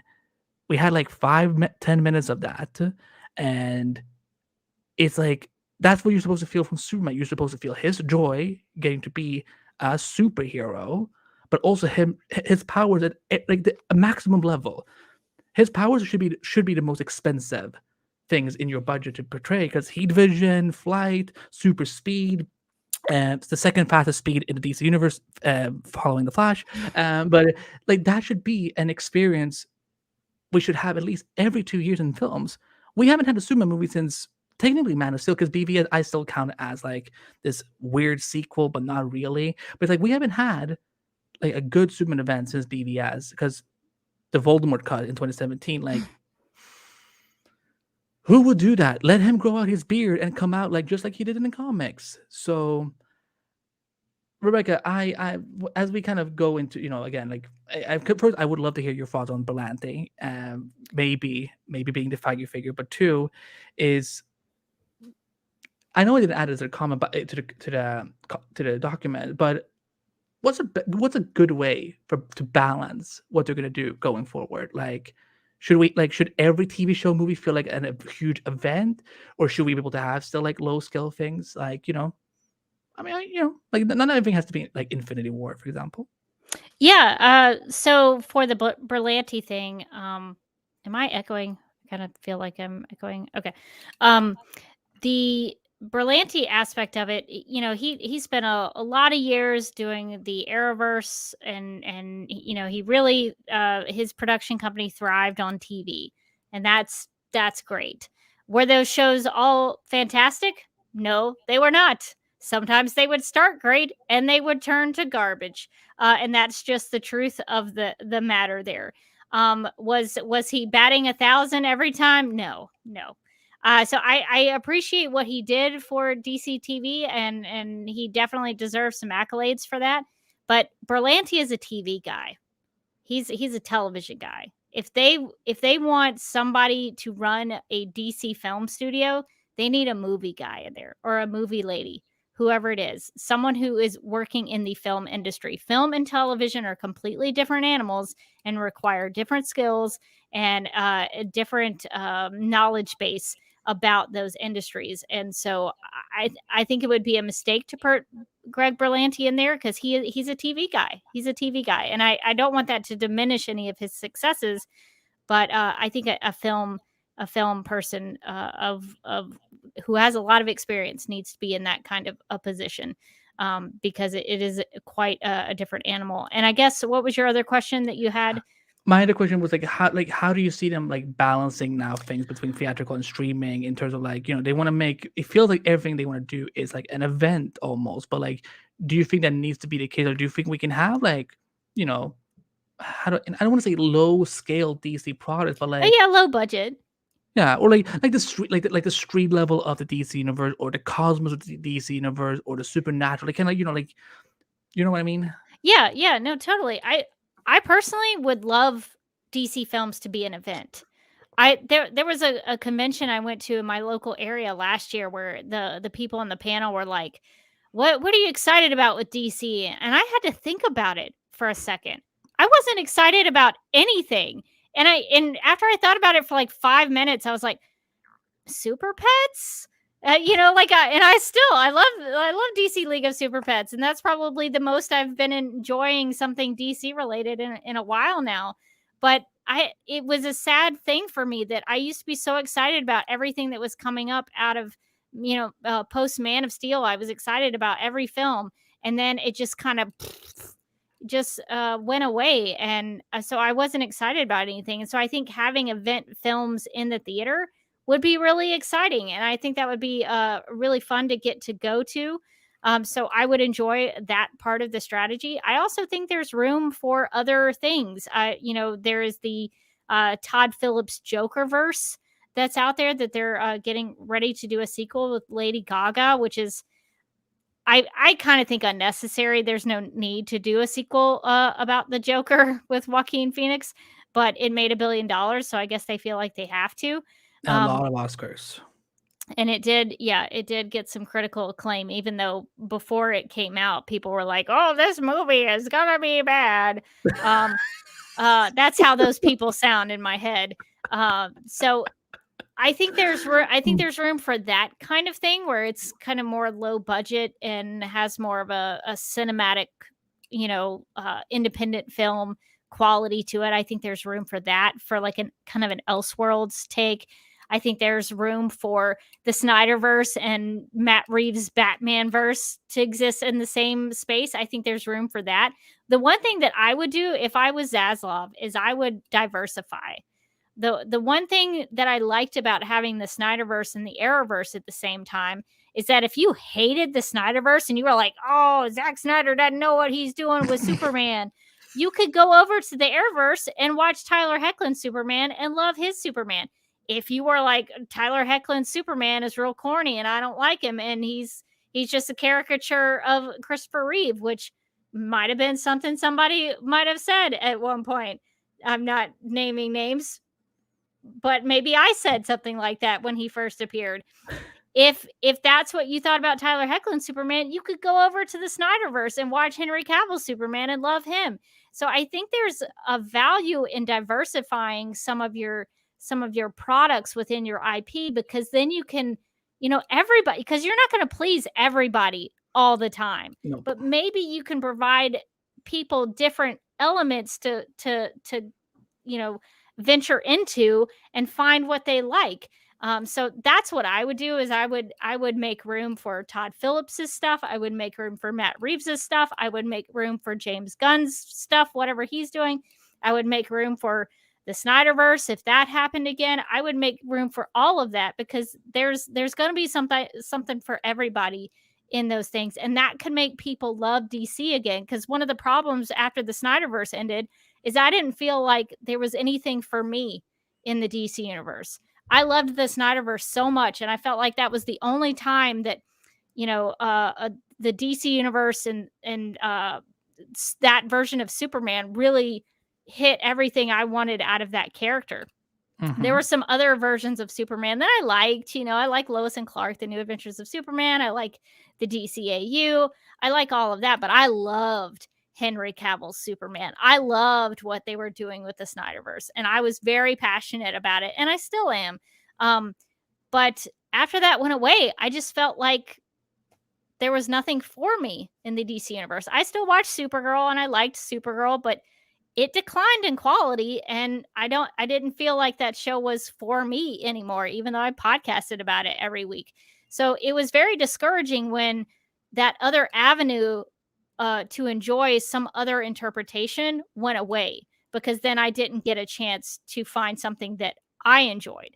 So I think that there should be room for different interpretations. I think there should be room for different genres, different quality, different target audiences. So that's my personal opinion, is that they should make room for other things, because if you just say, okay, we're just doing the Matt Reeves universe, that's all we're doing, we're only doing Battinson. Well, what if you hated Battinson? Then you didn't have anywhere to go. Exactly. So I just think that there's a value in mixing it up and giving something for everybody. That was something, the quote, offers something for everyone, like was said numerous times, at least more than twice on the call, and you were definitely someone I was thinking about a lot because I know that when we've covered this together in previous episodes of Flash podcast, especially live. For me, what's so great with DC is that they can target so many different demographics. Like for example, if you love Teen Titans, um, you can if you like the kind of like balanced tone, you can go watch Teen Titans animated series from all those years ago. If you're like if you're 5 years old and you want to watch Teen Titans, but are kid friendly, there's Teen Titans Go that is in now. You don't have to be 5 years old to watch that show. I'm just telling you. Okay, fair enough. I mean, yeah, Not that I watch it sometimes, but it's okay. Listen, it's okay. It's not just for kids. I'm gonna watch the Snyder episode when he's on it, and I Yeah. can't wait for that to come out. But I'm just saying, what I'm saying is that if, for example, like you as a family were like, well, I want them to see Teen Titans, but Teen Titans, the regular show, is a little too mature. Well, then there's Teen Titans Go. If you're someone like me and Rebecca who love Titans, that are yes, it's a little darker, but it is some like it's following these characters as Titans, not the Teen Titans, most of them. So there's that for you as well. And like she said about Superman, on the CW, Superman on the big screen. If you're someone who love cartoon, there's Superman animated series, there's Young Justice, Justice League Unlimited, Justice League, the short-lived Legion of Superheroes TV show with with Superman as one of the main characters. It's such a good little show. It's a great show. I love it. That pilot still sticks with me. But for me, yeah. So like for me, I want DC to there should be something for everyone in the DC universe. There should be, like for example, because as I was live tweeting the whole thing, and they kept saying diverse content, diverse content. I'm just like, David, do you know what that term actually means, or you're just saying it because it says so on your hopefully your well documented Google Doc? I'm hoping to use Google Doc at Warner Brothers, because it just felt like you feel like they're just saying these things, but they don't know what it actually means. Where it's like, yes, there should be things that are for different demographic. There should be things that do feature different ethnicities or whatever and so on. And again, like there should be in animation, live action, where it's like, yeah, if you don't like the Snyderverse, you can go watch the Arrowverse. Now there is two shows left. If you don't like, if you love cartoons, you should be able to have like something like Justice League Unlimited and Young Justice or whatever, and Harley Quinn, which have all three very different tones. One is very mature, one is very family friendly, and one is kind of in between. And that's what I want to see from DC. Like right now, I feel there's just so much discourse of like there should only, they should just scrap the DCU and just build out the reverse. Well, I don't want just Matt Reeves to be the one to decide what every hero should be like in that universe. Um, like, and you can, and that's the same thing you can say about Zack. Is that yes, he cast Gal Gadot, he cast Jason Momoa as Wonder Woman, Aquaman, but Patty Jenkins and James Wan went on to helm those films and get to put their own stamp on those mythologies, but still feeling like it matches the Snyderverse, DC, whatever you want to call it. Like having to, it's like if like Kevin Feige only hired John Favreau for every Marvel movie that's come out in the last 15 plus years. That would be boring. I don't And want also, Jon Favreau wouldn't be able to do all of that. That would be too much for one person. Yeah, especially now they're doing 4 movies a year and like 5 TV shows on Disney Plus. It's like, yeah, like it's like I want there to be a shared franchise with like a unified tone, but be able to have different filmmakers come in. Like I don't want to just see Matt Reeves as Superman or whatever. So I would love there to be another universe, but I don't want it to be the only universe because I'm like, well, like what if I do want to watch this more like fantastical thing? Because I think we can say that the Batman was similar to the Nolan verse, where it feels like there may not be superpowers in this universe, and that this is going to be very like gritty and realistic and so on. I'm like, that's great for people who love that, but I don't want to see a Batman that is just that. Like, I love the idea that Ben Affleck's Batman could have fought someone like Deathstroke, who is he's a canon metahuman, Yeah, for yeah. God's sake. So it's like I want to see things like that. And the thing is that because this is why I always bully Walter Hamada, no matter the opportunities I get, is that he went on DC fandom right after Crisis and gushed so much about like, oh my goodness, how wonderful that we can have now a Flash movie and a Flash TV show, and you can now there's something for everyone. But yet there's still all these ridiculous limitations and restrictions, and also such a viewpoint like we're just going to focus on Superman Lois. but we haven't made an effort to make a Superman movie for years now. Yes, there's this the J.J. Abrams reboot, but who knows what will happen with that? There's a Valzone on HBO Max, but who knows what will happen with that? So it's like, again, it's like, if you're all about the multiverse, then you need to freaking learn what that means and accept how it actually works. People are not in this. It is Rebecca. We remember this from Smallville when Warner Bros. Was like, we can't put Bruce Wayne on Smallville because people are gonna get confused when it's not Christian Bale. I'm sorry, how that's like, you're assuming that your audience are dumb. You need to believe in your consumers. And I just remember when times were simpler during the Smallville days when we thought that was the most complicated thing, and now we've gone over to this 20 years later. Yeah. Well, even But during Smallville, you had Smallville on TV, and at the same time, you had Superman Returns on the big screen. So if you didn't like Smallville, you could check out Brandon Routh's Superman. If you really were like, oh, Superman Returns wasn't that great, you had 10 seasons of Smallville you could check out. So that's just another example of diversifying your material.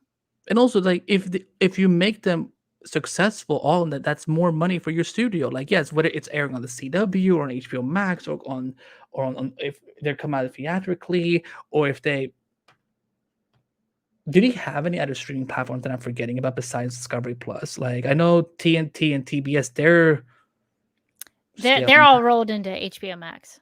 they've been rolled. Okay, never mind. That's all my old Turner content. TBS, TNT, TCM, Cartoon Network, Adult Swim, all that stuff. I think even True TV. I haven't actually looked for True TV. Is Impractical Jokers on HBO Max? I don't know what True TV is. I never heard of that. Oh, True TV. It started out as like a legal channel that had a lot of law stuff on it, and then it became more reality TV based. So if you've never watched any Impractical Jokers, check them out. I used to have to QC their DVDs and their Blu-rays, and I just cried laughing. They play practical jokes on people and do silly competitions, and it's really funny. Well, I mean, the last thing I will say before we go through some quick comments in the chat before we wrap it up is that, again, I want to be excited and feel safe with DC. Again, safe is the key word.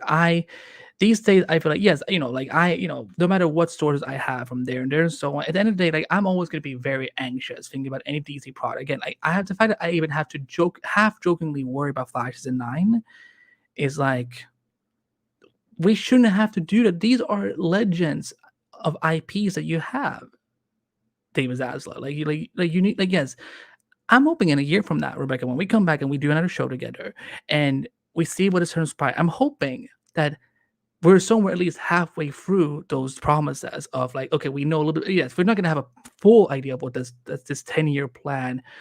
And I know a lot of people have been saying that. They've been saying 10-year plans at least 3 times. I'm like, well, fair, but also it's been 3 different administrations. So, and hopefully this one will do a little better.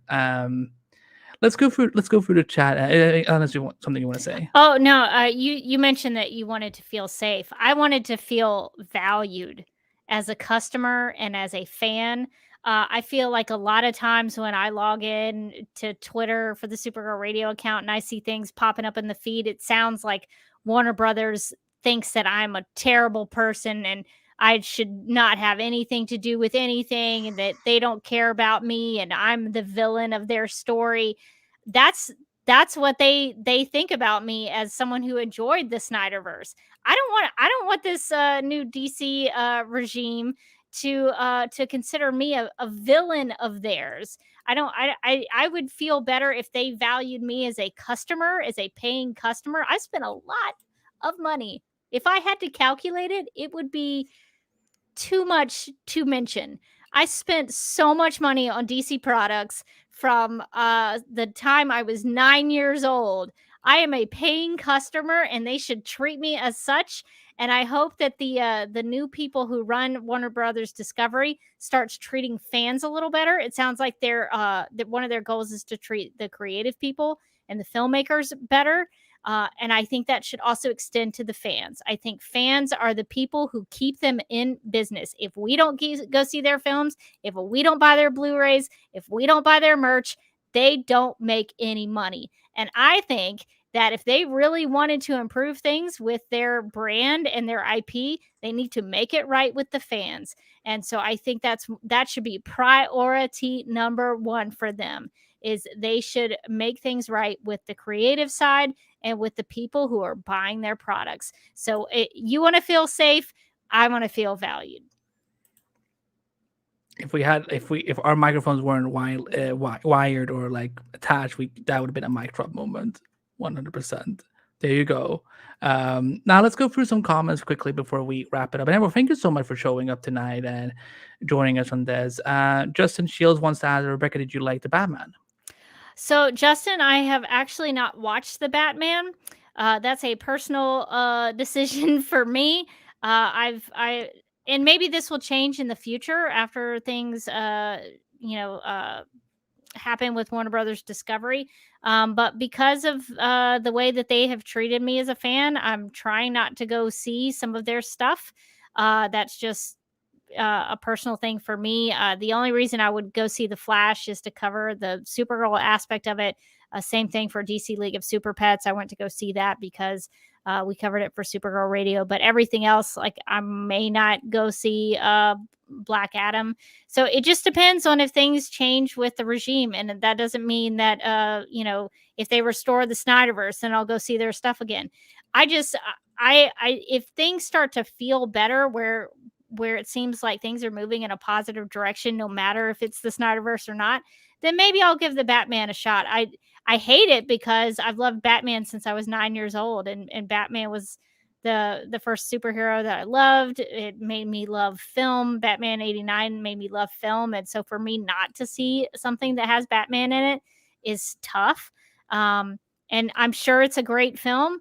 I did see a little clip of the Batman where everybody's like, oh my gosh, that shot where it's upside down. Oh my gosh, the cinematography. I've seen so many people brag on that. And I actually watched that clip, and it's just Batman walking towards the car and then just popping his head in. And I was like, is this it? Is this it? So that may not have been a great introduction for the Batman for me. I'll have to see it in its proper context and its full context. But I did watch that clip, and it did seem a little goofy. So I hope the actual film itself in the full context is okay.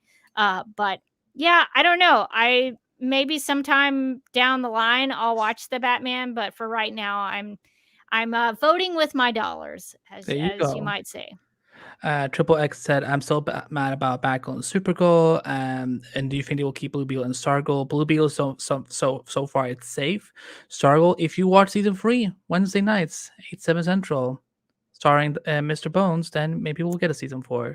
Watch it for Mr. Bones. Watch it for Mr. He's a guy who has invisible flesh, and he smokes cigars, and he has a skull for a face. Oh no. Listen. If we weren't even allowed to have Constantine smoke cigarettes on the CW, I ain't letting some dummy skull. He better be smoking a cigar, because that's He the can fun hold part. it one time. That's the fun part. That's the fun part about Mr. Bones, is he smokes cigars, and you can see the smoke go down and like in his body, in his skeleton.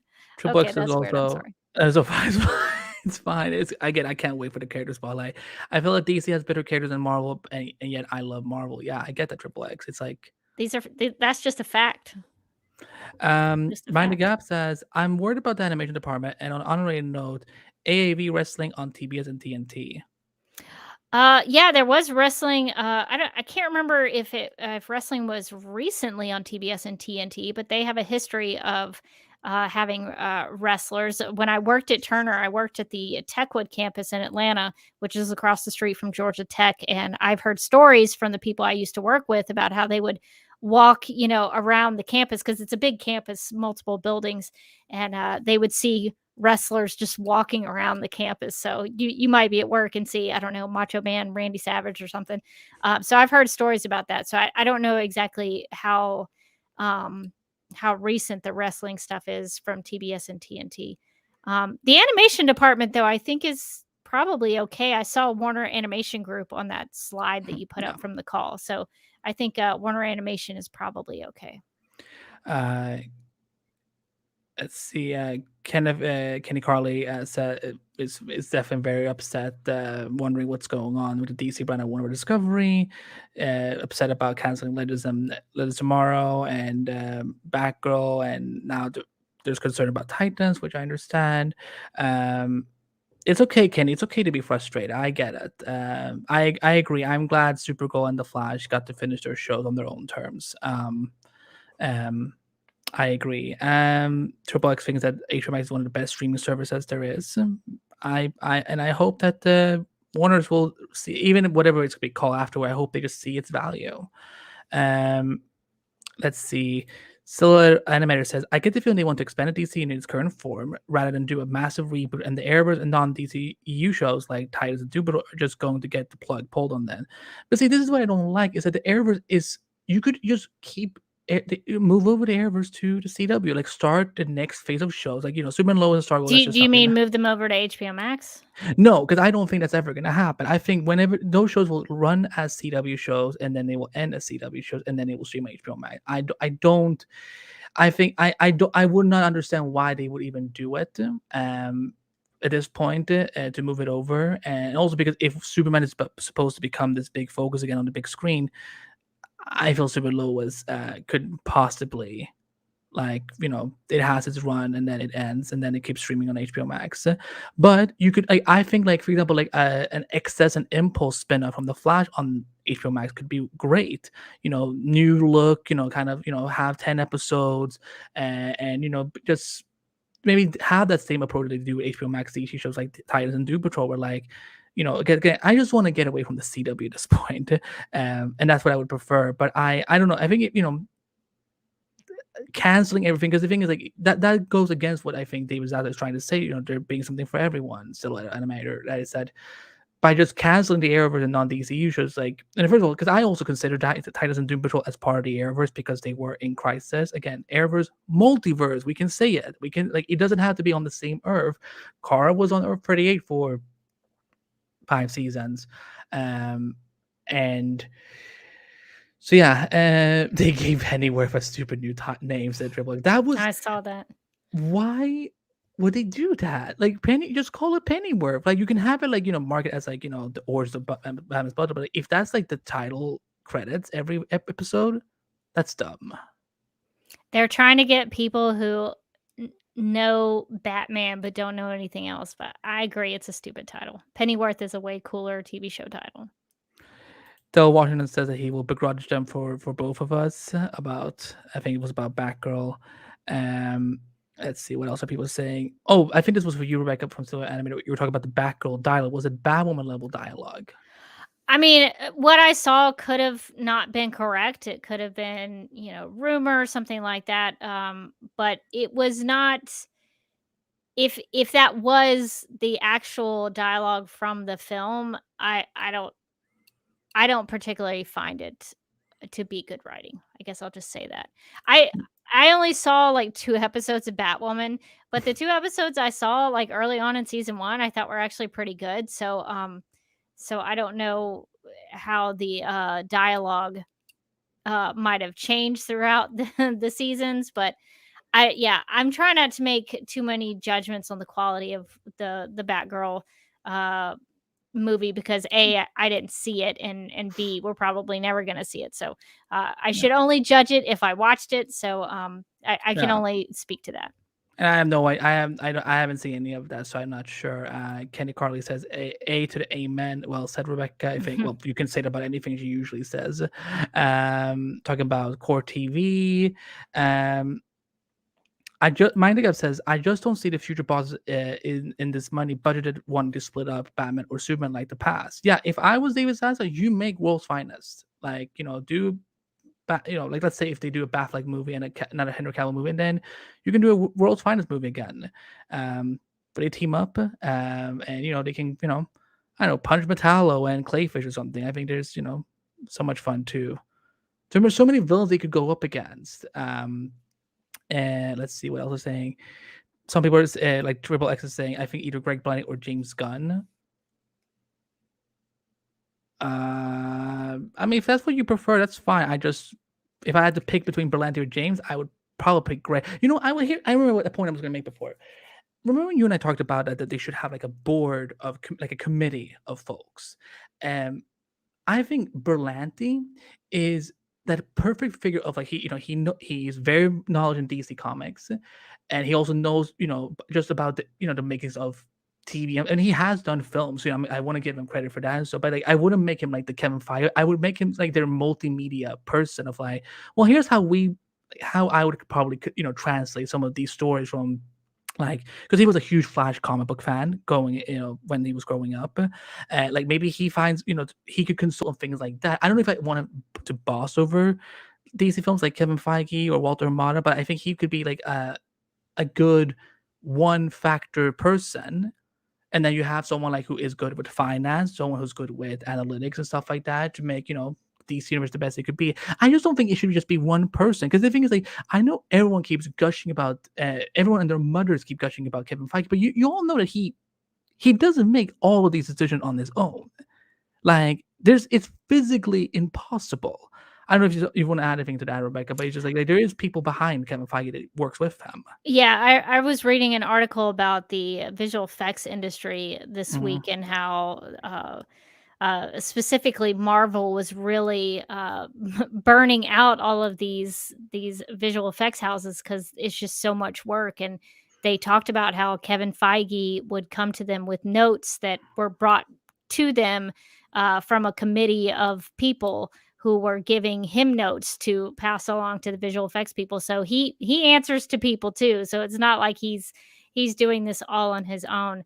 I think the one thing I would also suggest, because the James Gunn thing popped out at me and made me think about this, is I think not only should it be a film person, but a person who has some executive experience. Not maybe to be like a like a David Zaslav per se, but somebody who is willing to make really difficult decisions. Somebody who can really get in there and make the hard choices. I don't know that I see James Gunn as somebody like that. And this is just my personal opinion that I think it needs somebody who is somebody who's worked in the film industry for a long time and also has the capability to be the head of something, to be a boss. So I don't know. It's tough because I don't know if you put it out there and you say, I want a Kevin Feige. I don't know if you're going to be able to find that person. So you're just going to have to find somebody who can be able to run things and be able to make sure everybody's doing their jobs essentially. I do think that the Snyders did a really good job of that early on with Charles Roven, because they were allowing all of these filmmakers to do their own thing, and they were able to. They called it playing in the sandbox, and they were able to kind of play in it for a little while, and they'd leave the sandbox, and somebody else would come in and play in the sandbox, and they would leave, and somebody else would come. And so I think that was kind of the way to go about it, is that you would have one vision and then everybody would just come and play in the sandbox when they wanted to. So it's tough. If they say Yeah, I want a Kevin Feige, they're never going to find that person. yeah, because So it's they usually need not to just figure one person. yeah, they need to figure out the strategy that they're going to go about that, cuz Kevin Feige is I don't want to say he's like a one in a million person, but he showed up at the right time and had the right kind of ideas for the thing that they did. But that may not work exactly the same for Warner Brothers and DC. So they may have to figure out their own person for that. Um, Isaiah Stevens says Pennyworth is actually a great show too. It's actually a great show too. The title might be stupid, but if it works to get people to watch it, then it's worth it. Yeah, I mean, again, I just would not have put it on that cable network that no one had ever heard of. I was like, what the hell is Epics? That was the weirdest thing. But I think we're gonna start winding down here. Rebecca, I'm sure we are nowhere near done talking about this in the future. I'm sure we'll have another live show later this fall. But anything you want to say before we close out for tonight about the future for Warner Bros. Discovery and their new DC journey, so to speak? Yeah, I'm cautiously optimistic. I've been so disgruntled with DC and Warner Brothers for such a long time that any change that seems like they actually are putting towards some effort to some of this stuff makes me a little hopeful that maybe things could be going in a better direction, because I do want to be excited about DC stuff again. I'm a fan. I want to have something to be excited about. I don't want somebody to ask me, "Well, what are you excited about?" And I'm like, I don't know. Nothing. So I don't want to have that answer to that question anymore. I want to be excited about things. So I'm hoping that things start to move towards some progress in these areas to make things better. So I guess that's all I would end saying, is that I want to be excited about DC stuff again. I don't want to be anxious or worried about things, because you know I get jealous of all the people who love Marvel. They get everything they've ever wanted, and they get it in a timely fashion. They get it, and it's not good quality, but some things are good. I liked the Loki show. I like Agent Carter, the TV show. So I seem to gravitate more towards the TV shows than the films. But I I get jealous of the Marvel fans. They get everything. Even if they didn't ask for it, they get the thing they wanted. And so I want to be that way as a DC fan. Marvel fans never have to seem to deal with this stuff like we do as DC fans. Being a DC fan is a perpetual state of like disappointment. So, so I'm hoping that in the future it will be more exciting to be a DC fan. Yeah, I just thought about it. In all the years Marvel Studios has been operating, like the only movie ever lost was Inhumans that they had announced. But everything else they always announce, like either yes, release dates gets pushed back or whatever and so on. Um, but it's yeah, from what I would say is that I want to feel safe and valued, as Rebecca was saying. As a DC fan, you know, like I want to have the streaming service that I know is gonna, flesh out the DC IPs. Like I was talking to Vanessa today, and said something in the form of like, Green Lantern season 1 TV show better be some of the most bad, crazy, best content we've ever seen, given how long we had to wait for it. Because they announced the show in 2019, and the show may not come until 2024 at this point. So like better be some of the most groundbreaking television in DC I've ever seen. Given how much I keep talking about, like, oh my god, um, it's gonna be the most expensive Great Planet show of all time. So live up to it. So I want there to be something for everyone in DC universe. I want the DCU. I want the Snyderverse. I want the Reverse. I want what Jay Neves is saying in the comments. Arrowverse 2.0 will bring back fans, in my opinion. New decade, new fans who gravitate to a new DC based show, and I think that would be great to see on the HBO Max or whatever this new streaming service will be called. Because the reason this network even exists, DC Podcast, is because of our love for the Arrowverse and DC TV.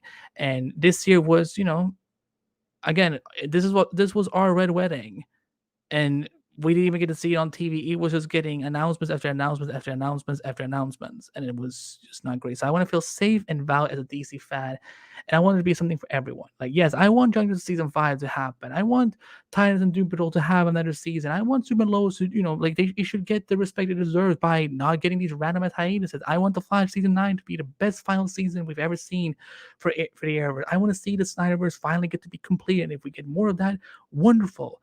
Effing fantastic. I want the Reverse to be able to do something new with Batman in every movie for however long we get it.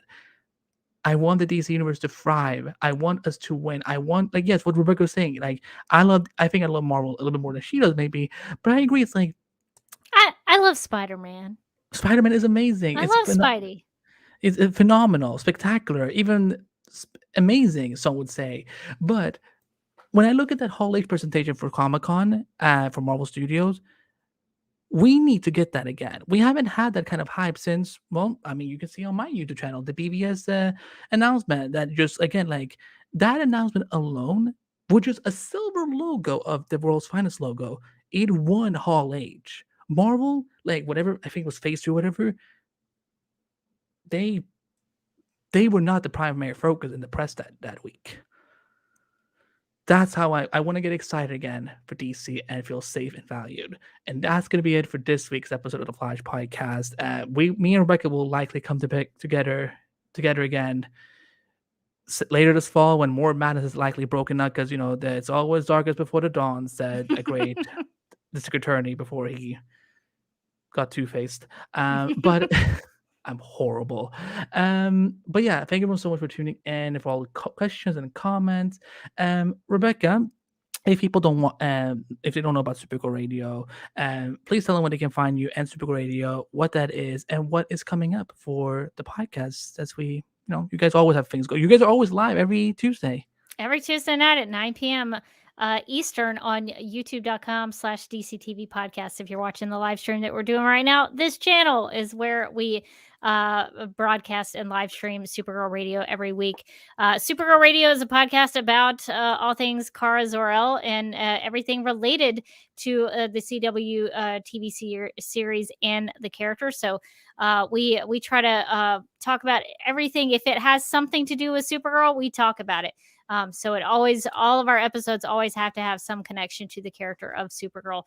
So if you want to come check us out, come hang out with us on the live streams on YouTube, or you can listen to the audio version of the podcast, and you can check out all things related to Supergirl Radio at supergirlradio.com. There you are. This comment down here is pretty accurate. So there's links in the show notes, guys. So you can go subscribe and follow and so on. You can find me at Andrew Behbakht on Facebook, Twitter, and Instagram, YouTube, Twitch, and Vero. You can also find me co-hosting the Flash podcast pretty much every week. Yeah, we might be off next week for just a little break because I start college on Monday, so I just need to survive. First week of being back in school again. Oh my god, I did not. That's a sentence. Is the weird thing I've said all week. But you can find all my stuff at Screen Rant. With again this week, it's like if you just go through my archive, all you're gonna see is HBO Max, DC, or Warner Brothers in one way or the other. That's pretty much all I've written about. And I'm just like, tomorrow I'm off. I don't have to write anything, so I'm just gonna I'm gonna try and avoid writing the word Warner Brothers Discovery as much as possible because I need a break. Here's what I'm gonna do. For the plugs for the Flash podcast, they're in the show notes. Because one, we're running a little late. Two, that clip is a long but free. There's so much I have to update with our Flash podcast plugs. Not because I'm like, well, most of these shows aren't even around anymore. Some of these shows are gone. So, actually, I will say this. Speaking of DC plugs, Supergirl Radio has a fun contest going on. So if you go to, I'm sure you guys plugged this in the last episode, but you have a contest coming up. If you want to mention it briefly. Yeah, if you want to check out Supergirl Radio, we have a DCTV podcast plugs contest that we're doing through September 30th. So you have a September 30th to submit yours. Basically, we just want to invite people to read out all of the plugs of all the podcast titles of the ones on the DCTV podcast network. So you can check out Supergirl Radio for that information. And it's really be creative. If you want to sing a song, if you just want to read all the titles of the podcast out, you can do that. It's just a way for us not to do them. So hashtag save Morgan. Hashtag save Morgan. So it's really a way for us to bring listeners in and be creative and have a little fun. And if you get selected as the winner, we're going to send you some free stuff. We got some Art Baltazar Super Pets books and maybe a third part in there that I'll just add in as a little surprise. And Rebecca always comes through with her surprises. So, hashtag save the Morgan, save the podcast. Heroes has nothing on us when it comes to, we got to save Rebecca Morgan's voice from having to do all those plugs unless more things gets canceled or whatever. So, again, I'm still so afraid. Rebecca will say, oh, I'm going to send you over all these logos. But I'm like, but what if they don't exist anymore in a month from now? So, but Chainsaw, how lovely of you to show up just as we're wrapping up. You can find my show Endless Multiverse I do with Chainsaw at Chainsaw Reacts YouTube channel every Friday. Tomorrow we're doing our 25th episode, and we're dealing with Warner Bros. Discovery DC Madness. Rebecca, I'm tired. I don't want it. And the thing is, it's Friday tomorrow. These studios have a tendency to we're gonna news dump on all y'all because we can. I'm scared. It's pretty exhausting. Yeah. But guys, we'll be back probably not next week, but the week after for a new episode of the Flash Podcast season 8.5. Because y'all, we ain't going anywhere. The CW is putting us till 2023 when it comes to the Flash season 9. So we got time, and we're gonna do so much fun stuff throughout this final 0.5 season as we get ready for the final season of The Flash, which will hopefully feature Melissa Benoist as Supergirl. Suit or no suit, just, if she can just go to work for one episode, I think we will be appreciated, and if she can just hang out with Barry. Oh my god, she's the owner of Catco now. I completely forgot her new job. Yeah, she's the big head of Catco over there now. So there you go. But ladies and gentlemen, thank you so much. We're gonna wrap this up, and this will be available on the audio platforms for the Flash podcast tonight. So thank you so much, and until next time, I'm Andy P, and we'll see you next time on the Flash podcast.